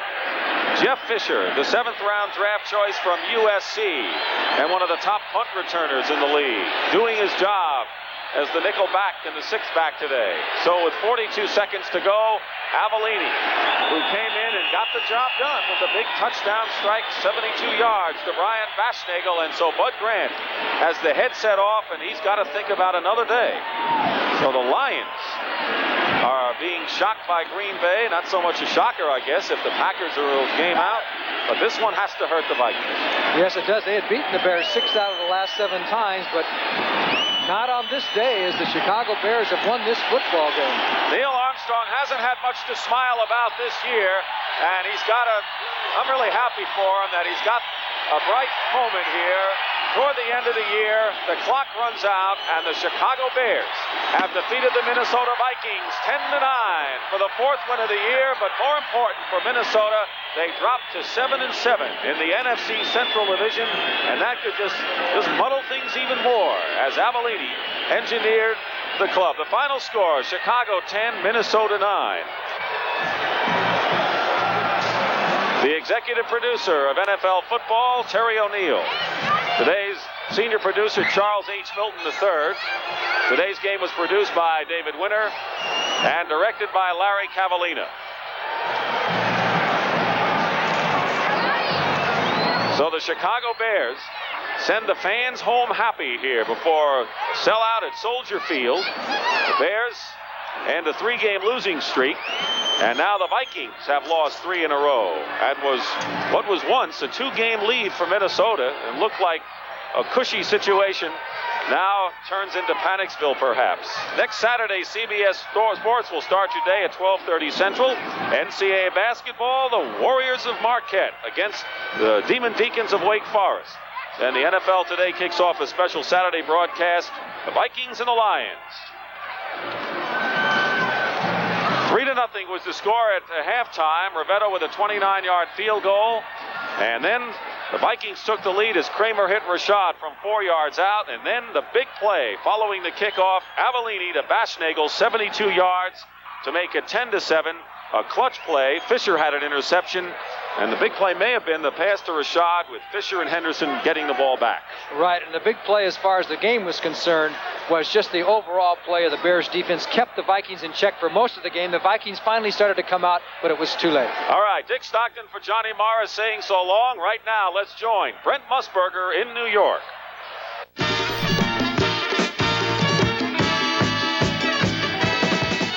Back at the news desk, I'm Brent Musburger with Irv Cross. A stunning turnaround in the nation's capital. The Philadelphia Eagles thought they had the Washington Redskins beaten, but instead the Redskins came from behind 15-13. We'll show you the highlights now as the Eagles lose for the 3rd straight week.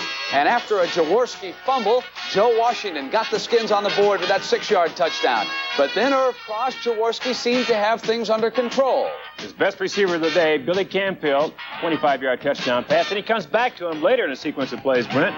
Another touchdown pass to Billy Campill. Now watch this sequence here. Vermeil yelling at Jaworski for a timeout.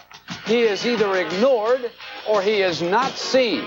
Jaworski pulls out and wants to go to Booker Russell. The ball is going to be deflected, and here comes Monty Coleman, and oh, can he burn. The Redskins think Monty Coleman is one of the fastest players in their squad. Of course, they didn't see much speed to score there. Now, with time running out, the Eagles had a chance to win the game. All they had to do was kick this field goal. The snap was down. Shara, instead of going through with the hold, and it was holdable at that point, elected to try to run, and they missed.